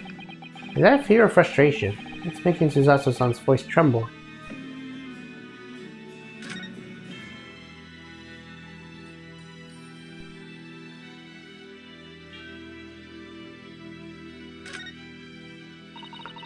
This part of the exhibit is just as disturbing as the rest. It looks so real. There seems to be a young man in a white overcoat. And he has a large shovel in his hand too? Look, Perhaps we should investigate a little more detail.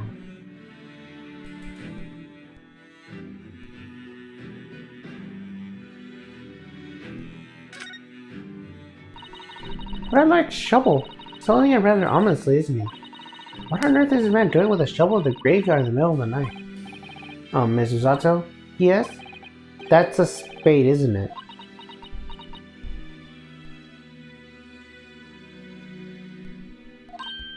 No, it's a shovel. No. Shovels are for digging. That's for scooping out loose material. It's a spade. You've been through this, Mr. Naruhodo. It's a shovel. No. Although, we haven't considered trowels. We allow ourselves to be distracted, I feel. Perhaps we should concentrate on what the man was doing at the impalement. So we're going to bury a hatchet? You're right, though. What was the man doing with the graveyard in the first place? That's the real question. Yep, that was a part of that. It's a part of it. What's this here? No, this would appear to be a lens of a middle, so I believe that's probably a camera. A camera? But it's so small. British technology is incredible, isn't it? And what about Mr. Sholmes' skin prints? I think perhaps you should treat Mr. Sholmes' invention as exceptions to the rule.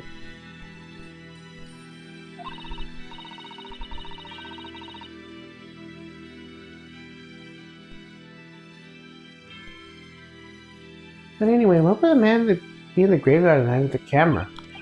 I wonder. Perhaps he was trying to capture the moment the dead body came back as a ghost on film? We'll just borrow this for a little while, I think. By looking at the photograph, apparently inside the data, you can see what picture was taken. What's a photographic plate? It's a piece of glass coated in a special inclusion that reacts to the light coming into the lens. If you come up with the cover of the back of the camera, we should find it. Let's have a look. You should see yourself, Mrs. Zato. Your height is shining. You really do like machinery, don't you?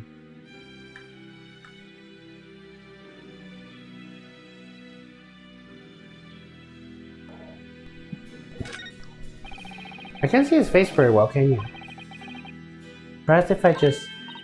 Oh, do you think you should be manhandling the exhibits, Mr. Naruhodo?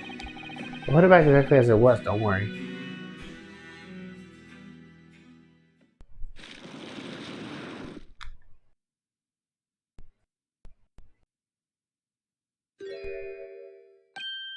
Ah! What on earth?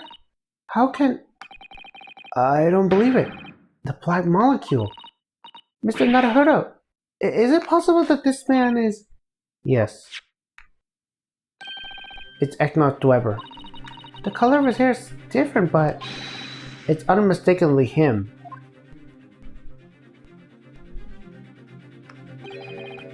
Indeed it is. Mr. Sholmes, this man is the subject of your present hunt, I believe. Yes, that's right. Just who is this man? Why is he here at the exhibit? And why does this comic behind him have no head? The head was missing, and the model was returned by the thief who stole it. What a surprise. So then the case isn't yet solved, is it? Did I not say so myself? Largely solved, were my words, I believe. But I must look at the missing head to dispute that matter would say, or I'll be in grave trouble. The very hungry Irish shall remember to the baker street, presumably with rations. Do you know, though, something about this room is strange? Strange? What do you mean? Well, the displays from the House of Horrors are supposed to depict real events, are they not? Indeed they are, Mrs. Zato. Do go on. And as terrifying as they are, the scenes of the other exhibits are believable. But this one... This surely could never really have happened, could it?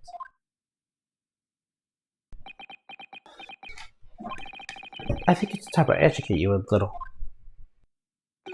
about the nature of the incidents involving the professor 10 years ago.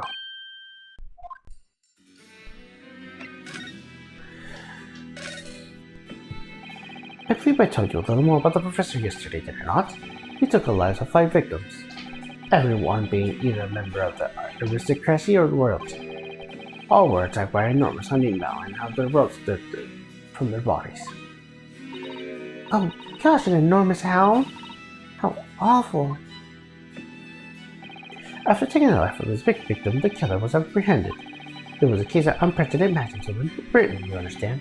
Accordingly, the professor was tried as a closed court. No members of the public were permitted. A closed court? Do you mean that the professor's identity? As you may summarize, my dear fellow, his identity was never made public. Naturally, he was found guilty, and was summarily sentenced to death by hanging. He was buried in the grave with Lowgrade Cemetery, which adjoins the rear of the prison as he has been held. However, that was not the end of the affair. Oh? The very night that he was buried, the convict man came back to life. Came back to life? He clawed his way out of the ground and emerged into the moonlight graveyard. The exhibit here depicts that very scene, as described by the sole witness of the chilling events. There was a witness? But of course, my dear fellow, it was none other than young man in the white overcoat. Echnot Weber. Oh, he saw it happen?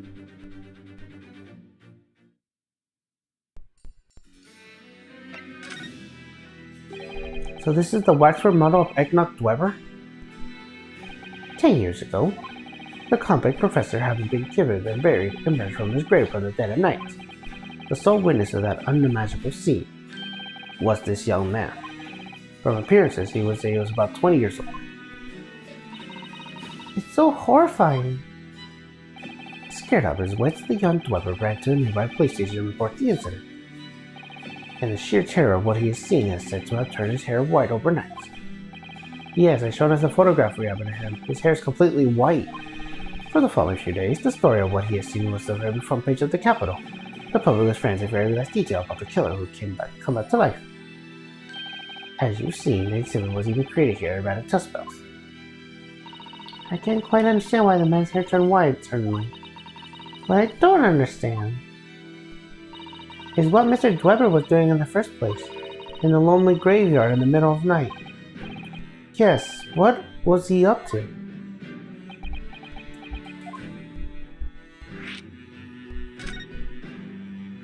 The professor acts of terror to London's upper class into complete panic 10 years ago. It was a great scandal, one might say, at the very highest levels of society. And since the killer's identity was never made public, rumors abound. After all, no killer has ever been employed a dog as a murder weapon. Yes, I can imagine the impact of the case it must have had. But at the time, of course, the rumors abated. So too did talks of the shocking witness account of the convict who came back to life. It was forgotten, dismissed as a dubious ghost story, as a preposterous parlor tale. But why did people stop believing it?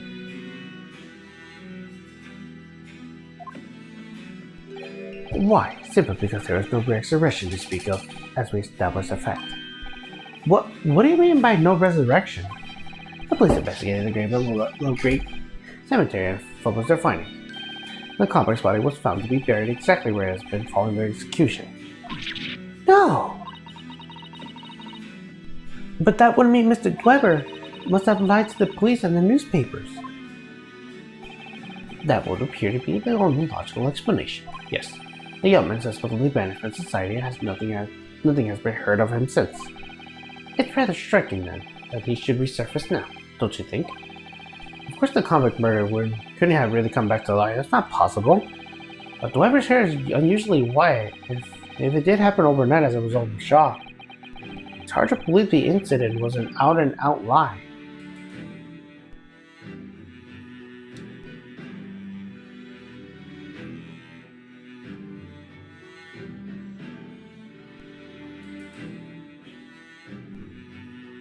Alright, we still got to examine.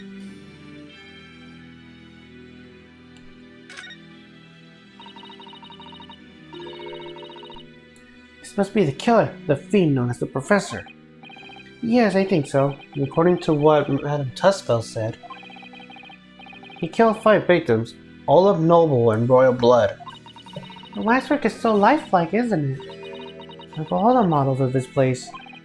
I know, it looks like it could start moving at any moment, doesn't it? If only it has his head, that is. Perhaps we can examine in a little more detail.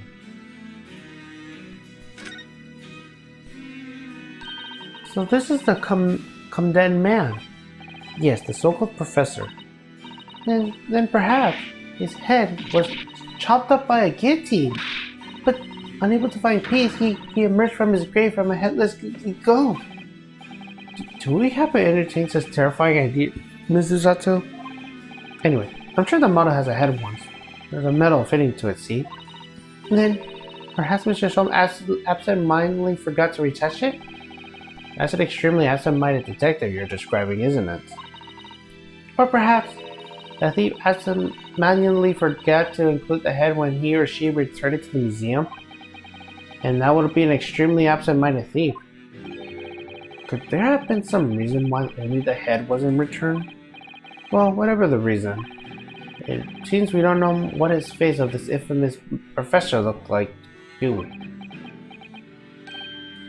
Oh, there's something caught just inside the convict's jacket here. It looks like a piece of broken glass, and quite a big piece too.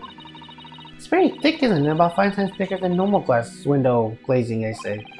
Where could such a thick piece of glass come from, I wonder? I suppose it must have been made thick to increase its strength. But why? Well, perhaps because the glass has to span a particularly wide area, such as in a big building, for example.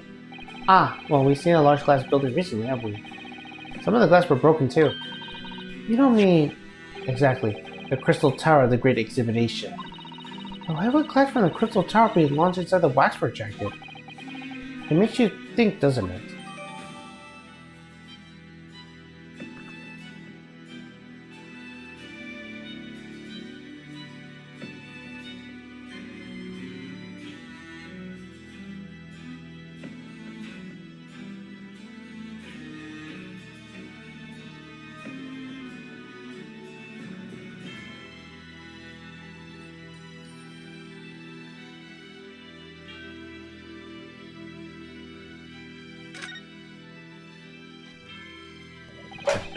Earlier in court, we established that the kinesis experiment was a trick, and now we discover this fragment of glass here, the waxwork.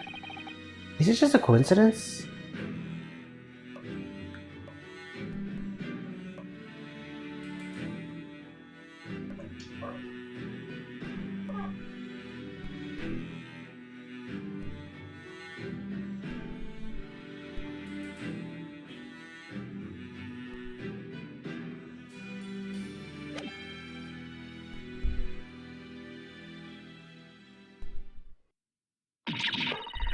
Ah! Well, what I'm bleeding Nora up, what is gone done? Gina, what are you doing here? I asked Irish and she says where y'all be, so... Gina, not so loud in the museum. Madam Tussauds will have to be taking precision waxwork if you're not careful. I think there might be more pressing concern. I still have some flash powder left from 6 months ago, so...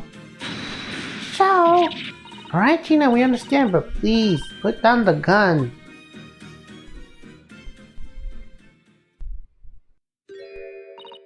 Sorry, I got scared. You should try being the one on the other side of the barrel. So what brings you here, Gina? What brings me here? What you think? We found it. We found a Dodgy Cove's workshop. What? You found Dweber's workshop? Yep. Always knows took me straight there. The boss and the others are heading over there now to the drag show. Come on. Here's the address. I got the boss to write it out. Oh, thank you, Gina. We'll make our way there at once. Alright then. See you there. That's cute.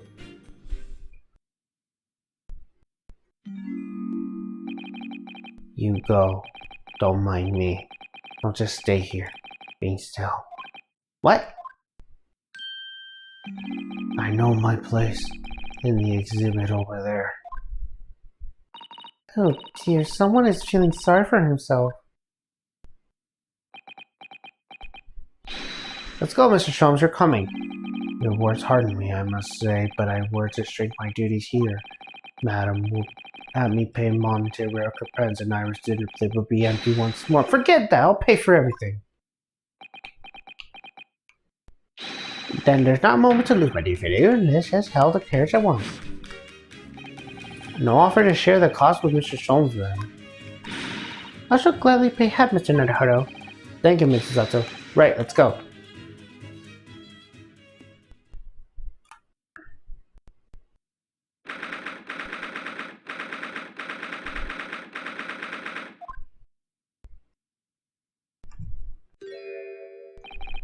That looks like... Oh, it's another Super Heights Vulture's Tenacious Kinesis machine. Indeed, it would appear so, though only a prototype, naturally. Ah, so y'all got here then. Gina, well done for finding this place. And in such little time, you really work miracles. And Toby here was a miracle worker. Ah, I thought your love would be here. Show up before long. Hello, Inspector. That's one knitted brow. He looks like he's eating a lemon, not a bag of fish and chips. So, Inspector, is there any sign of the engineer? Sadly not. We haven't found a soul in here. Oh, what a shame.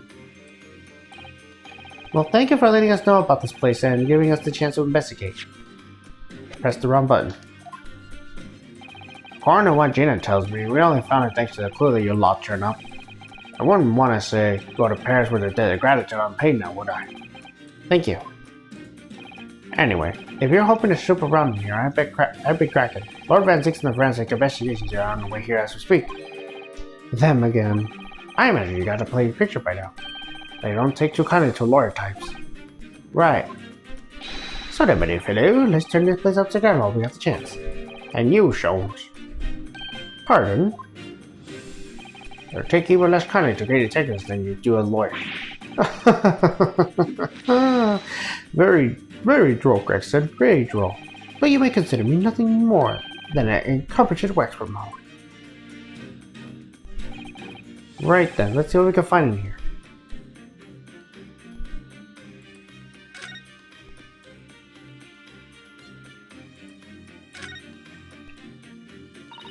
Sorry, Mr. Naruto, that machine is covered by the Special Disposition of Scientific Equipment Act.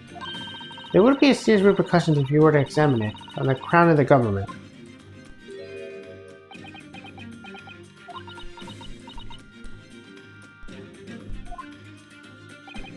Well, those two don't seem to be holding back. It's quite hollow inside, no working parts or device of deception to be seen, my dear fellow. No loose change dropped in the floor or nothing. Not even a bone of Toby here, my dear fella. British people are so much ruled by their own ideas, aren't they? I think that's just these two, Mrs. Otto.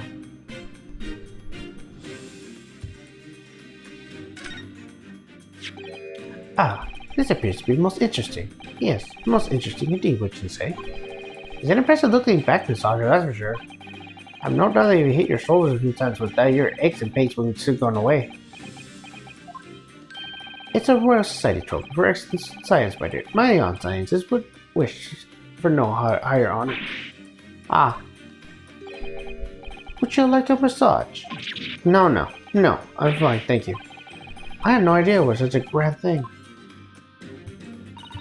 I think it's becoming increasingly clear that there is much more to this Mr. Eknock Dwever than the conjuring tricks.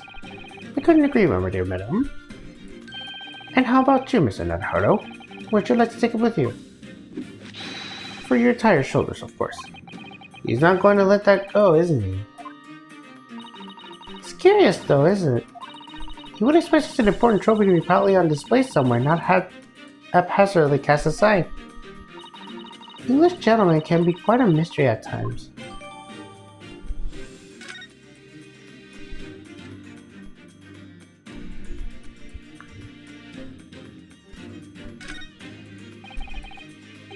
This door doesn't want to open. Yeah, looks like I got a pretty hefty lock on it. There's a specialist locksmith on his way over here to the yard, so hands up until he gets here. With permission, Inspector. I could have the lock open in less than a minute. Well, you don't have permission. Ain't no one's giving it to you. Gregson looks as though he really enjoyed that. Well, there's no sign of anybody on the other side. No, Dwarf must have fled the first time they knew.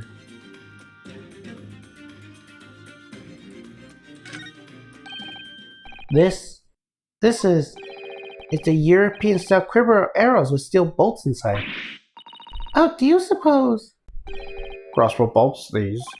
And just the right size for the bow you lot turn up to the exhibition grounds. In other words... Yep, that's more evidence to support your theory. It all goes to show that Dwemer was the one pulling the strings behind the scenes of the whole scam.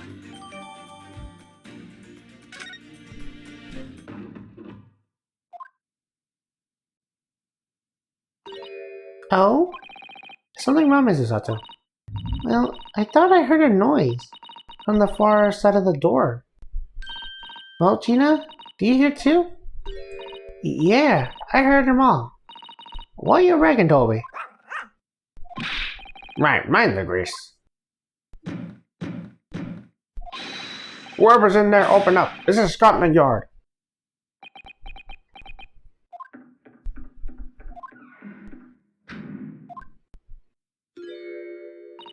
Oh my, someone is in there. This rotten breathing lock. My dear Gregson, as I said only minutes ago, if only it were counts to 10, I would have locked the door less than a minute.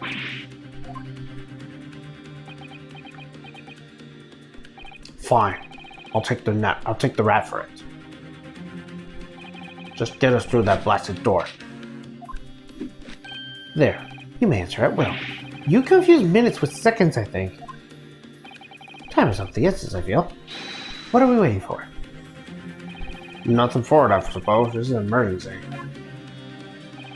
There's a strong possibility that beyond that door is the engineer you all seek. Be prepared for action, my dear fellow. Yes.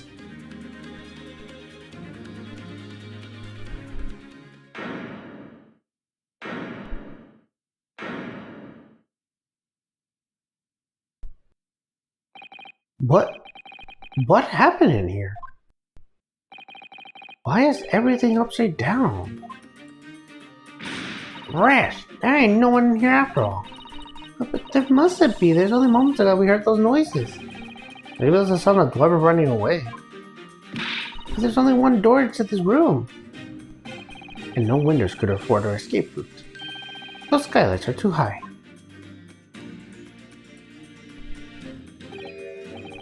What's that up there? Are they footprints on the ceiling? Blow me. What are we up here then?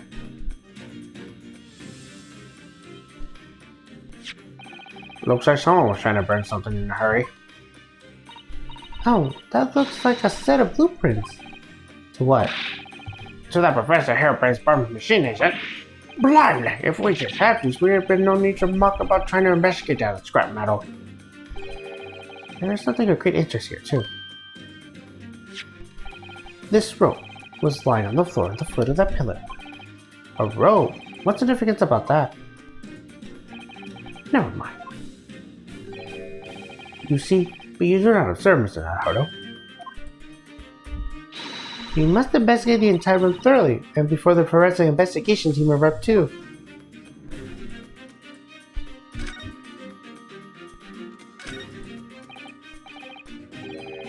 Mr. Sholmes, have you found something? Ah, Mr. Naruto. Yes, a point of fact. Something rather fascinating. What do you make? This. Let's see. I've never seen anything like it before. It looks like a bundle of thick cigars wrapped in a large wasp in the eye. Ah! Mrs. Otto, what's the matter? That's a... Surely that's a time bomb, isn't it? What? Did you say? Time bomb? Sorry, but... What is a time bomb exactly? You truly are wonderful, Mr. Naruto. I won't take that as a compliment. Ha! You don't know nothing, do you, Otto? You haven't got a clue what it is either, have you, Gina? I advise you to consult a dictionary later, Mr. Naruhodo. But this particular specimen is no time bomb, though I confess it has a very similar appearance. Oh, well, thank goodness. But then, what is it?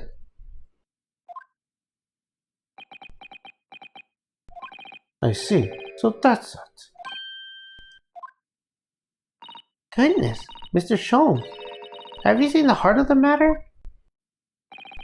There are times where I consider my lot most unfair, but I'm fated never to know how it feels to flunder as you do when the puzzle presents itself. But I have learned to accept my hardships to come with being a great detective, Mrs. Zato. Here we go, I feel the great deduction coming. Once again, I am drawn to a conclusion from the scene we see before us. The first is that the averted nature of this furniture of this room is the work of Dwemer himself. Oh, how could you? And the second conclusion is that the small device on the floor there is, without question, completely genuine. Please, Mr. Sholmes, you must explain everything. It would be a pleasure. After all, it is a great detective's civic duty to teach Scotland Yard the finer points of a trade. Well, Inspector Grayson seems delighted with the idea anyways. Oh, you deflate the Inspector Glaze with such fortitude there, Mr. Sholmes. Well done. You're too kind, my dear madam. I do better to dedicate this great dedication to you. Just kindly stand still, Mrs. Otto. Oh, yes, I'll be delighted. So, shall we begin? Once again, Sherlock Holmes is proud to present his logic and reasoning spectacular. Here we go.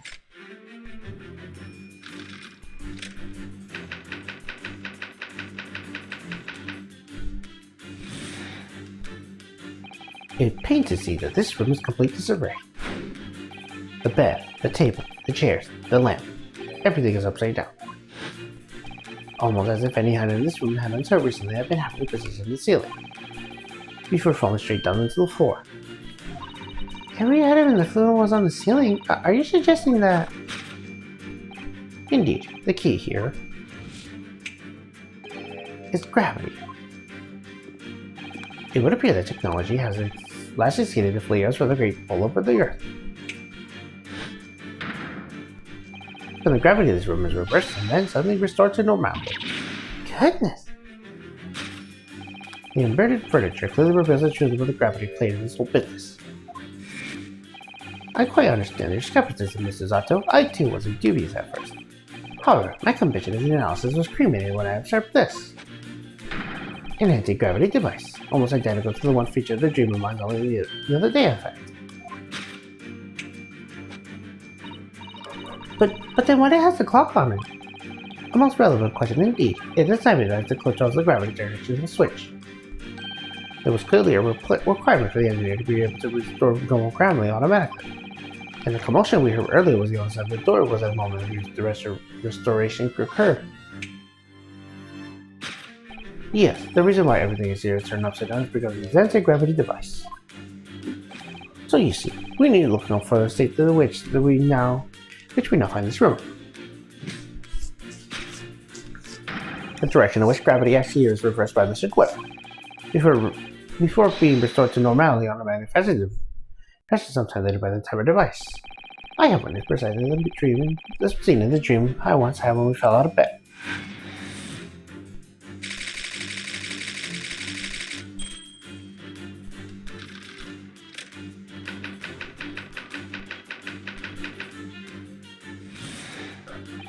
Now, let us consider the next conundrum.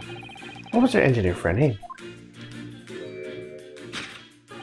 Indubitably, the greatest clue we have to explain this action is above our heads. Yes, how is it possible that there are footprints all the way up to the ceiling? A question which answer will lead us to the other side of the room, my dear madam. The reason why there are footprints on the ceiling is because there's nearby skylight. Of course, Dwemer's aim was seemingly to escape. However, there is but a one way of the strip, except in the skylight. That is. Whoa. By inverting the gravity in here, Dwemer was able to fall convincingly into the ceiling, and made his escape via the otherwise inaccessible skylight, leaving those footprints behind on the way. But the ceiling in here is very high, Mr. Sholmes. If the gravity reversal was sudden, wouldn't Mr. Glover have fallen up in the ceiling rather violently? Falling up is a quite scientific way of philosophy, a rather interesting concept, I feel. But the man was cornered with nowhere to run, so escape to the skylight area was his only option. You may recall that I found this in the room earlier, which I believe offers a solution. Oh, the rope! To reach the intended destination, what better tool than this rope? By anchoring one's hands to the wall, the man was able to lower himself safely to the ceiling, which explains how Clever was able to escape his room before our arrival. He reversed the pull of gravity and fled via the skylight. And personally, I should very much like to reverse the pull of gravity again now, just for fun.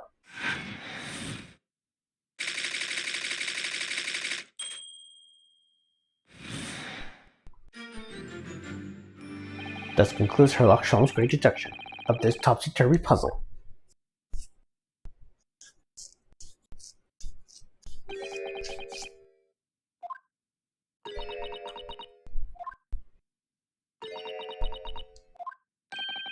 She's completely spellbound. Mr. Sholmes, there is just one thing that troubles me. I would expect nothing less. You're destined to be troubled by just one thing for the rest of your life. Thing is such a thing actually possible? An anti-gravity device, I mean? I would say that with the man's current scientific knowledge of the turn of the 20th century, it's no more possible than ancient Asia's Canisius. But your whole dedication hinges on it. Ah, but my dear fellow, and you have eliminated the impossible, whatever remains must be the truth. However impossible may be seen. It's a marvelous line, don't you agree? It is my most enduring pearls of wisdom. I have Iris come up with the exact planning. My original was clumsy. Yes, I have a feeling that I read it something like this is not the lens. What? Objection! Actually, there is one other thing, Mr. Sholmes. Ah, the spell broken at last. The rope you found on the floor, wasn't it?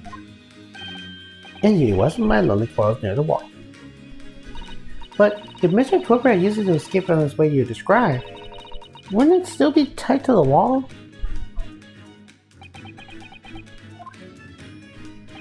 Mystery inevitably reveals in the end, I think you'll find the two ropes. Never as such, you need only unlock the mystery we face in the room, now it's carefully unraveled. That argument is as singular as a coil of ropes.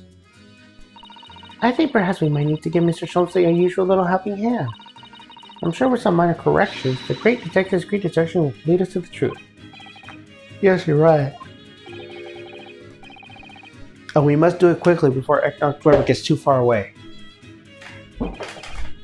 If you're ready, then let us resume. Sherlock Sholmes' logic and reasoning spectacular.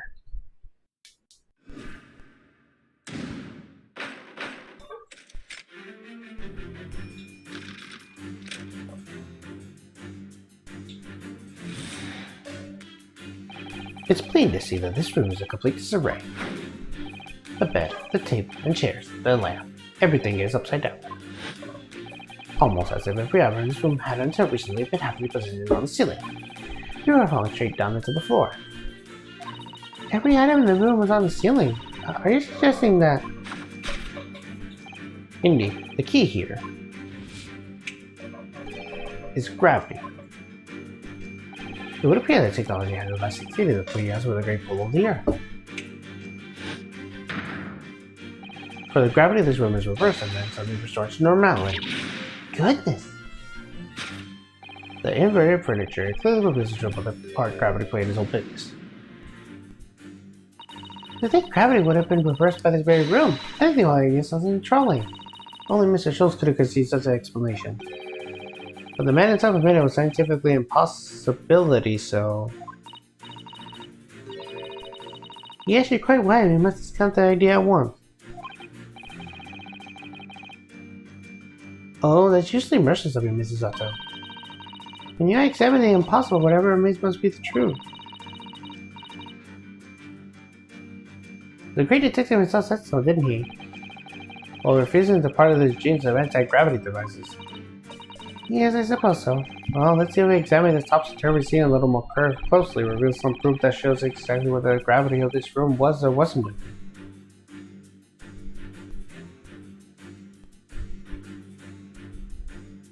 Take that!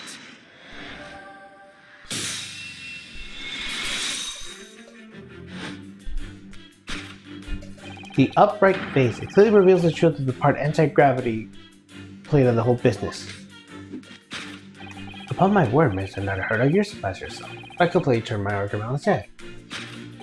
Trying to disprove your assistant here, perhaps. No one is trying to steal your spotlight here, Mr. Sholmes. Trust me. As you rightfully say, though it appears at first glance that all the furniture in this room was upside down. This doesn't assume we Brett's slender faces standing cleanly to your attention. And unlike a large safe, there is nothing more fixated to on the floor. And that's the exception that breaks the rule. In short, much of it pains me. The gravity of this room is never reverted at all. My deepest sympathies for your loss. Oh, poor Mr. Sholmes. The show must go on, so let us continue with its introductions. Now we know this contraption is not in fact an anti-gravity device, it remains one other possibility. You don't say. Someone deliberately turned over every piece of furniture in here. Which might sound obvious, but at least one mystery very much unsolved. Namely, why would anyone choose to do that?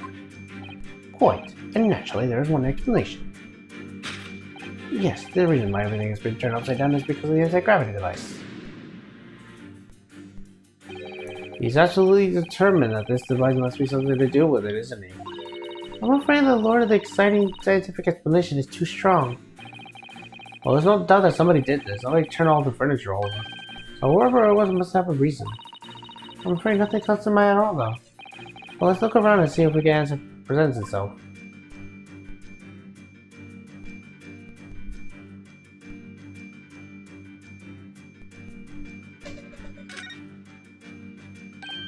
Look, there's something written on the outside of the armchair. Oh yes, safe. 432582. Safe? As in safe and secure? As in secure lockable box, I assume. Evidently more likely. Oh, there's a large safe bolted in the floor on the other side of the room, so yes. So you mean this number could let us open it? I wonder why it's written here, though. Take that!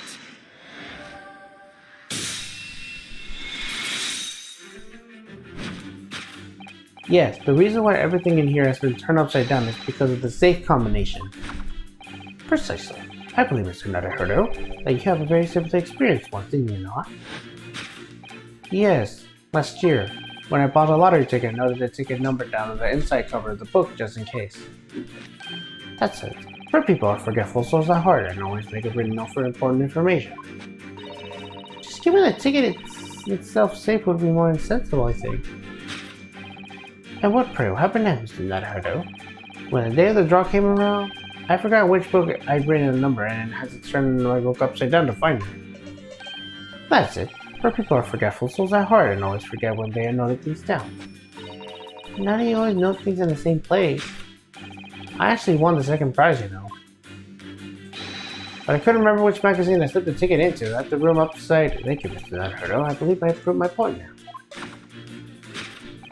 Which is that a very similar scenario has clearly unfolded in this room. Finding itself acquiring with access to the safe, the occupant in this room needed the combination code. Here I remember what he has written in the underside of the piece of furniture, but forget which one. Getting to the state in which we now know to find the room. Yes, Mr. Dover overturned all the furniture in here, in a desperate hurry to locate the combination code that would unlock his safe.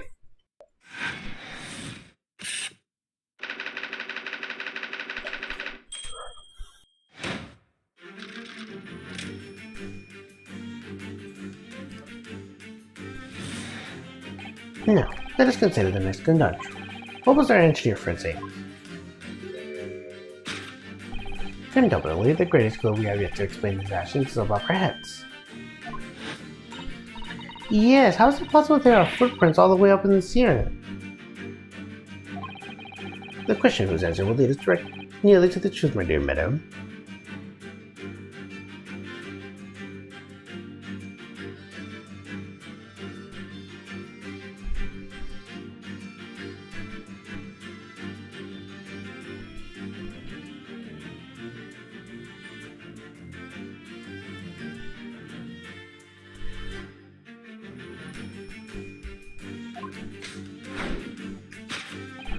The reason why there are footprints in the ceiling is because of the nearby skylight. Well, if a change to the direction of gravity can explain it, then how did those footprints get there? Yes, I feel as though that particular mystery has just become even harder to solve.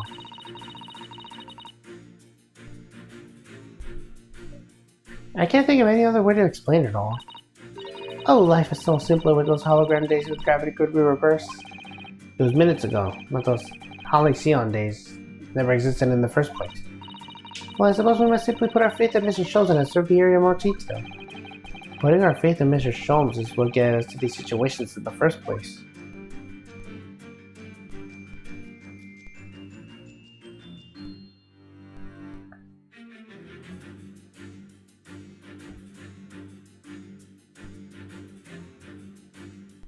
Take that!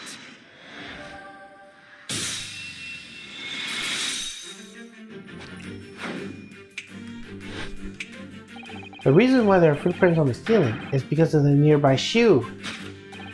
In a closer inspection, there are clearly footprints all over the balloon as well. In other words, the aim was never to skylight at all, but the balloon. But for what purpose? Green balloon.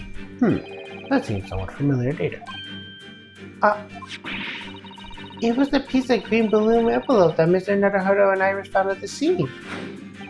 Inside the green balloon was Master God's claim he saw about the stage when the incident occurred. It was the second bird case, the crux of this whole Tenacious Canisius deception. You mean to say, if we assume the balloon here is the model of one of these of the day, there is a strong possibility something may have concealed inside it. Something perhaps Sorter was tempted to retrieve before making the hasty getaway. But the balloon's out of reach. Hence why we restored the projectile, namely the shoe.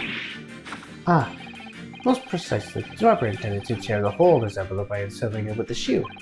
However, his efforts were thwarted when the shoe itself became the prison of those lofty heights. Oh dear, we desperately need to examine that balloon. If only there was some way we could see it inside. You may recall that I found this in the room earlier, which I believe offers a solution. Oh, the rope! To reach the intended destination, what better tool than this rope? Mr. Sholmes has managed to bring the deduction back to the rope. Alright, I have to admit, that was clever. We just throw the rope over the balloon and then pull it down on us in the ground. Which is much easier than it done, I feel. It'd take us a very long time as well. True, perhaps we need a more certified method. In fact, we already have one, of course, don't we? Take that!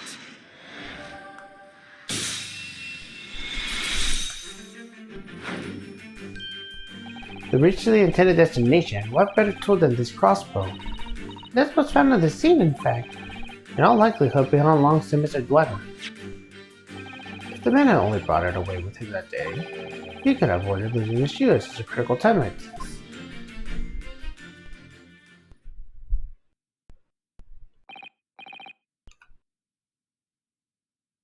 So, shall we? Your curiosity's deeply stirred, no doubt, my dear fellows. What is that? What is it that Eknal Dwemer has hidden inside the balloon?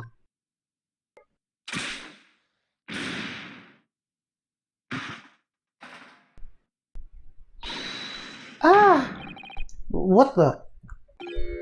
A waxwork? Indeed it is. A waxwork head inside the metal mask.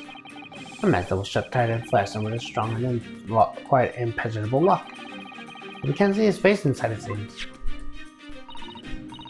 Just a moment. This is the head of the waxwork model? Does that mean... Oh, goodness. I see you enjoy the shots, Mrs. Zato. Excellent. Of course, the headless waxwork model. The case of the abducted Matatuspa's model that you largely solved. It was only the head of the killer that was still missing. Indeed it was. But I believe Madame Tuspis will now have to settle her sizable account with me. This, as you may now surmise, is the head of the infamous professor. Yes. But why is it here? This conclusively confirms my suspicions. The man responsible for stealing the professor from Madame Tuspis and returning it, sans-serre, earlier today, was none other than Eknath Dwemer. This is incredible. Professor Harebrain's case and the Waxwork reduction they're inextricably linked by Eknath Dwemer's workshop.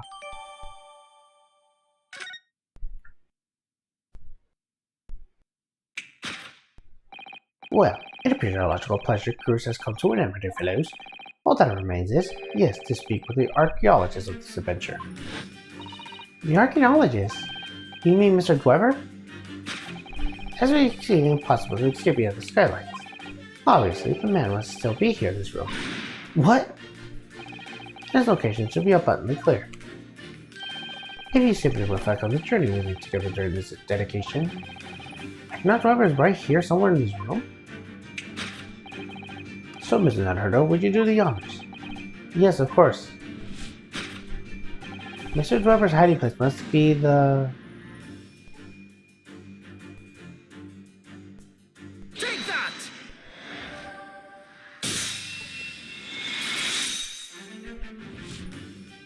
Before we gained access to the back room, we heard noises from in here, which tell us that the engineer was still in this building at this point in time. He was in fact searching for the combination of the safe. And pressed for time, he has no intent to break the furniture that he opened during the process. And what you're getting to during his research for this combination happened very recently indeed. In summary, Mr. Eknath Dwemer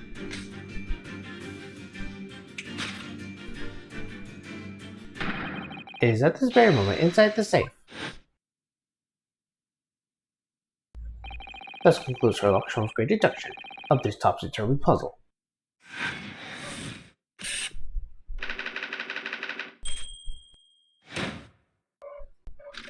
Alright, we did it!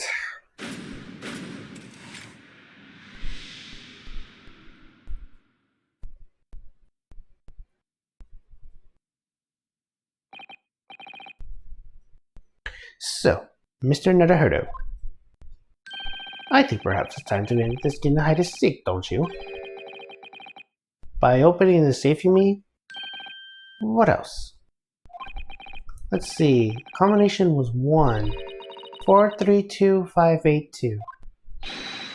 I knew that. Alright then, here goes.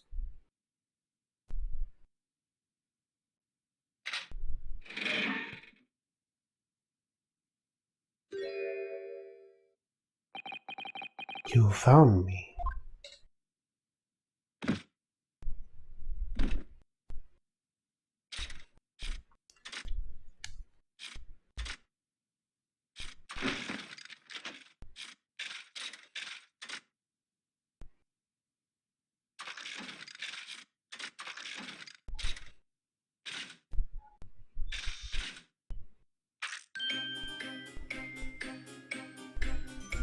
Interesting. Right then, sir. Mr. Eknath Dwemer, I presume? Correct. You better start talking. You tricked Professor Harebrain with that bogus machine you built.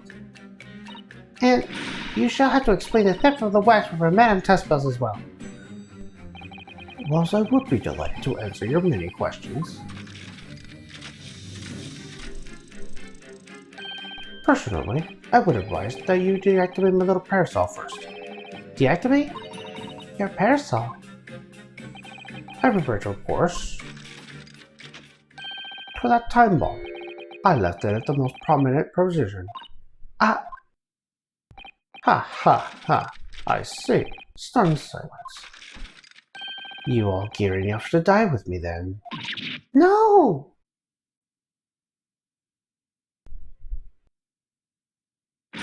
Mr. Sholmes, with only 7 seconds to spare. That was too close to her comfort. I got 1 foot to the grave already. Are you trying to get us to help us get the killer and get us killed? Mr. Sholmes' deductions can be completely life-altering, can they? Well, my dear fellows, that was a close shave. The resemblance of this anti-gravity device is really startling, I must say. Anti-gravity devices don't exist. Oof, I wouldn't push him, Mr. Jones.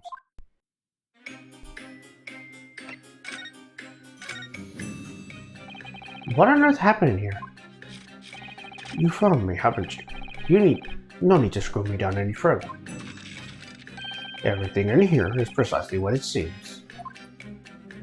Yeah, well, we've been giving it a thorough going over you, don't you worry, Weber. What fails to click with me is how you were able to locate my workshop. That I was not expecting. When I heard whistling from the other room, I knew it was time to bolt. Whistling? Oh, that would be me. Oh! For some reason, I woke up and find Federal tape. No words, just tightly squeezed chips.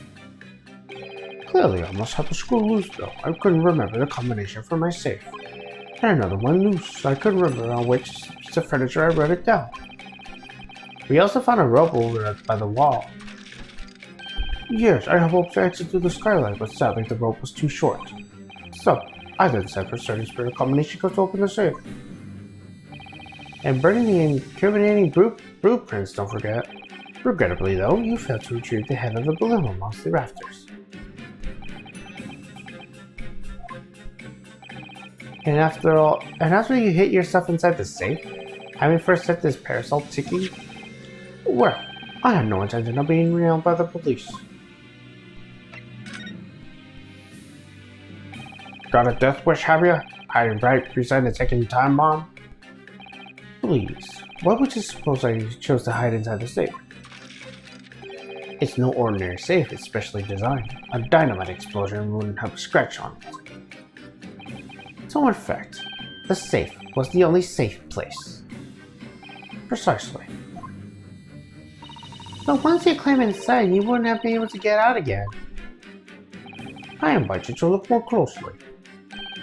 The safe is filled with a handle on the inside to allow the door to be unlocked from within. Ah, so it is. I have always intended to blow the safe to smithereens in any case. I just wasn't expecting an uninvited guest to come along and screw up my plans. Do you mean to say you were planning to blow us all up? No, that was unforeseen. What do you mean? Most people run, you see, when they see the ticking time bomb at their feet. Ah, I calculated time requested for retrieval and safe different and let it devise accordingly. But you seemingly endless discourse in here threw a spanner in the works.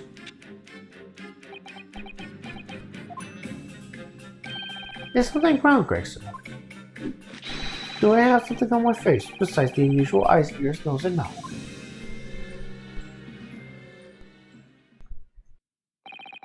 I think we have a fairly good idea what's been going on here now. But what about the two incidents you eventually get involved in recently? Professor Harebrain's Insidious Kinesis experiment at the Great Exhibition, and the Waxford model you stole, which has the head belongs to. That's no ordinary head, you know. That's the head of the professor. Chat with the master with the lock so strong, not unable to open it safely to reveal the killer's identity. I've been considered carrying it around as a protection. After all, that's enough. What's going on here, Gregson? I'm sure you're aware that I have sole jurisdiction to investigate here. Ah, well, yes, well. Dr. Silth again, for the scientific investigations unit here. You know full well this engineer is a key witness. Why are you allowing this lawyer access to him? If Lord Strongheart knew about this, you'll be finished. You lot, leave at once. My dear madam, there's no need to such a threatening tone, I assure you. After all, there's no way to greet an old acquaintance, is it, Dr. Silth? Hello, Sholmes. Mr. Sholmes knows Dr. Silth? If it's protecting the machine next door, causing such a sour impression on your face, you are quite misguided. It's really Nothing more than a shell, you. Get out! But of course, we'll show ourselves out the door. I see you haven't softened at all. Mr. Naruhodo? Yes? It would appear that our delightfully entertaining investigations have run their course for today. But Mr. Sholmes! Leave the rest of this place at the doctor's capable hands. I said get out. Now. All of you. Your presence here is not required either, Gregson. Understood. But I'll just say one thing before I head off. If it wasn't for this lawyer and his companions, we'd never have found this place, and the whole workshop would have been blown to bits. There was a time bomb set in here that this lot disarmed. Spectre.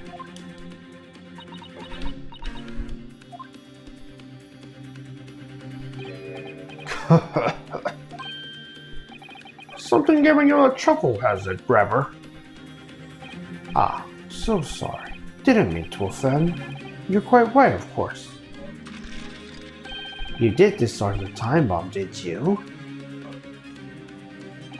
Yes, you did disarm that one. Eh? What are you... That one? You mean...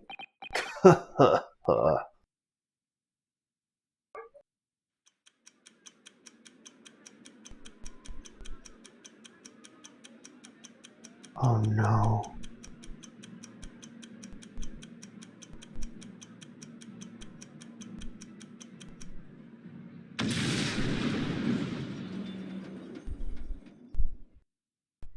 No. It blew up. It was an hour later that we heard the news of the enormous explosion that ripped through the experimental stage of the Great Exhibition. Professor Harebrain's invention and all its secrets were blown away forever.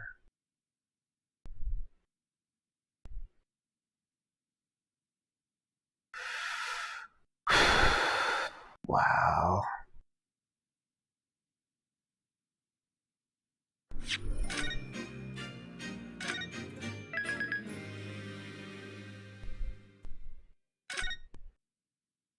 I'm afraid I'm going to end it here. It went longer than expected, and I'm starting to get tired, so we're going to end it here.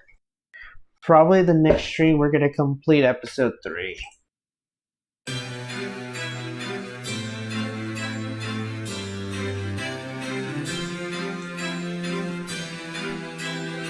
Well, this has been fun.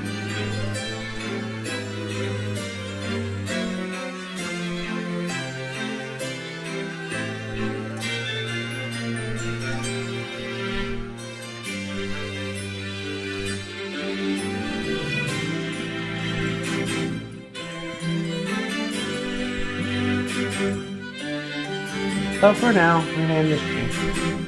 Thank you guys for watching, and I'll see you guys in the next one. Bye.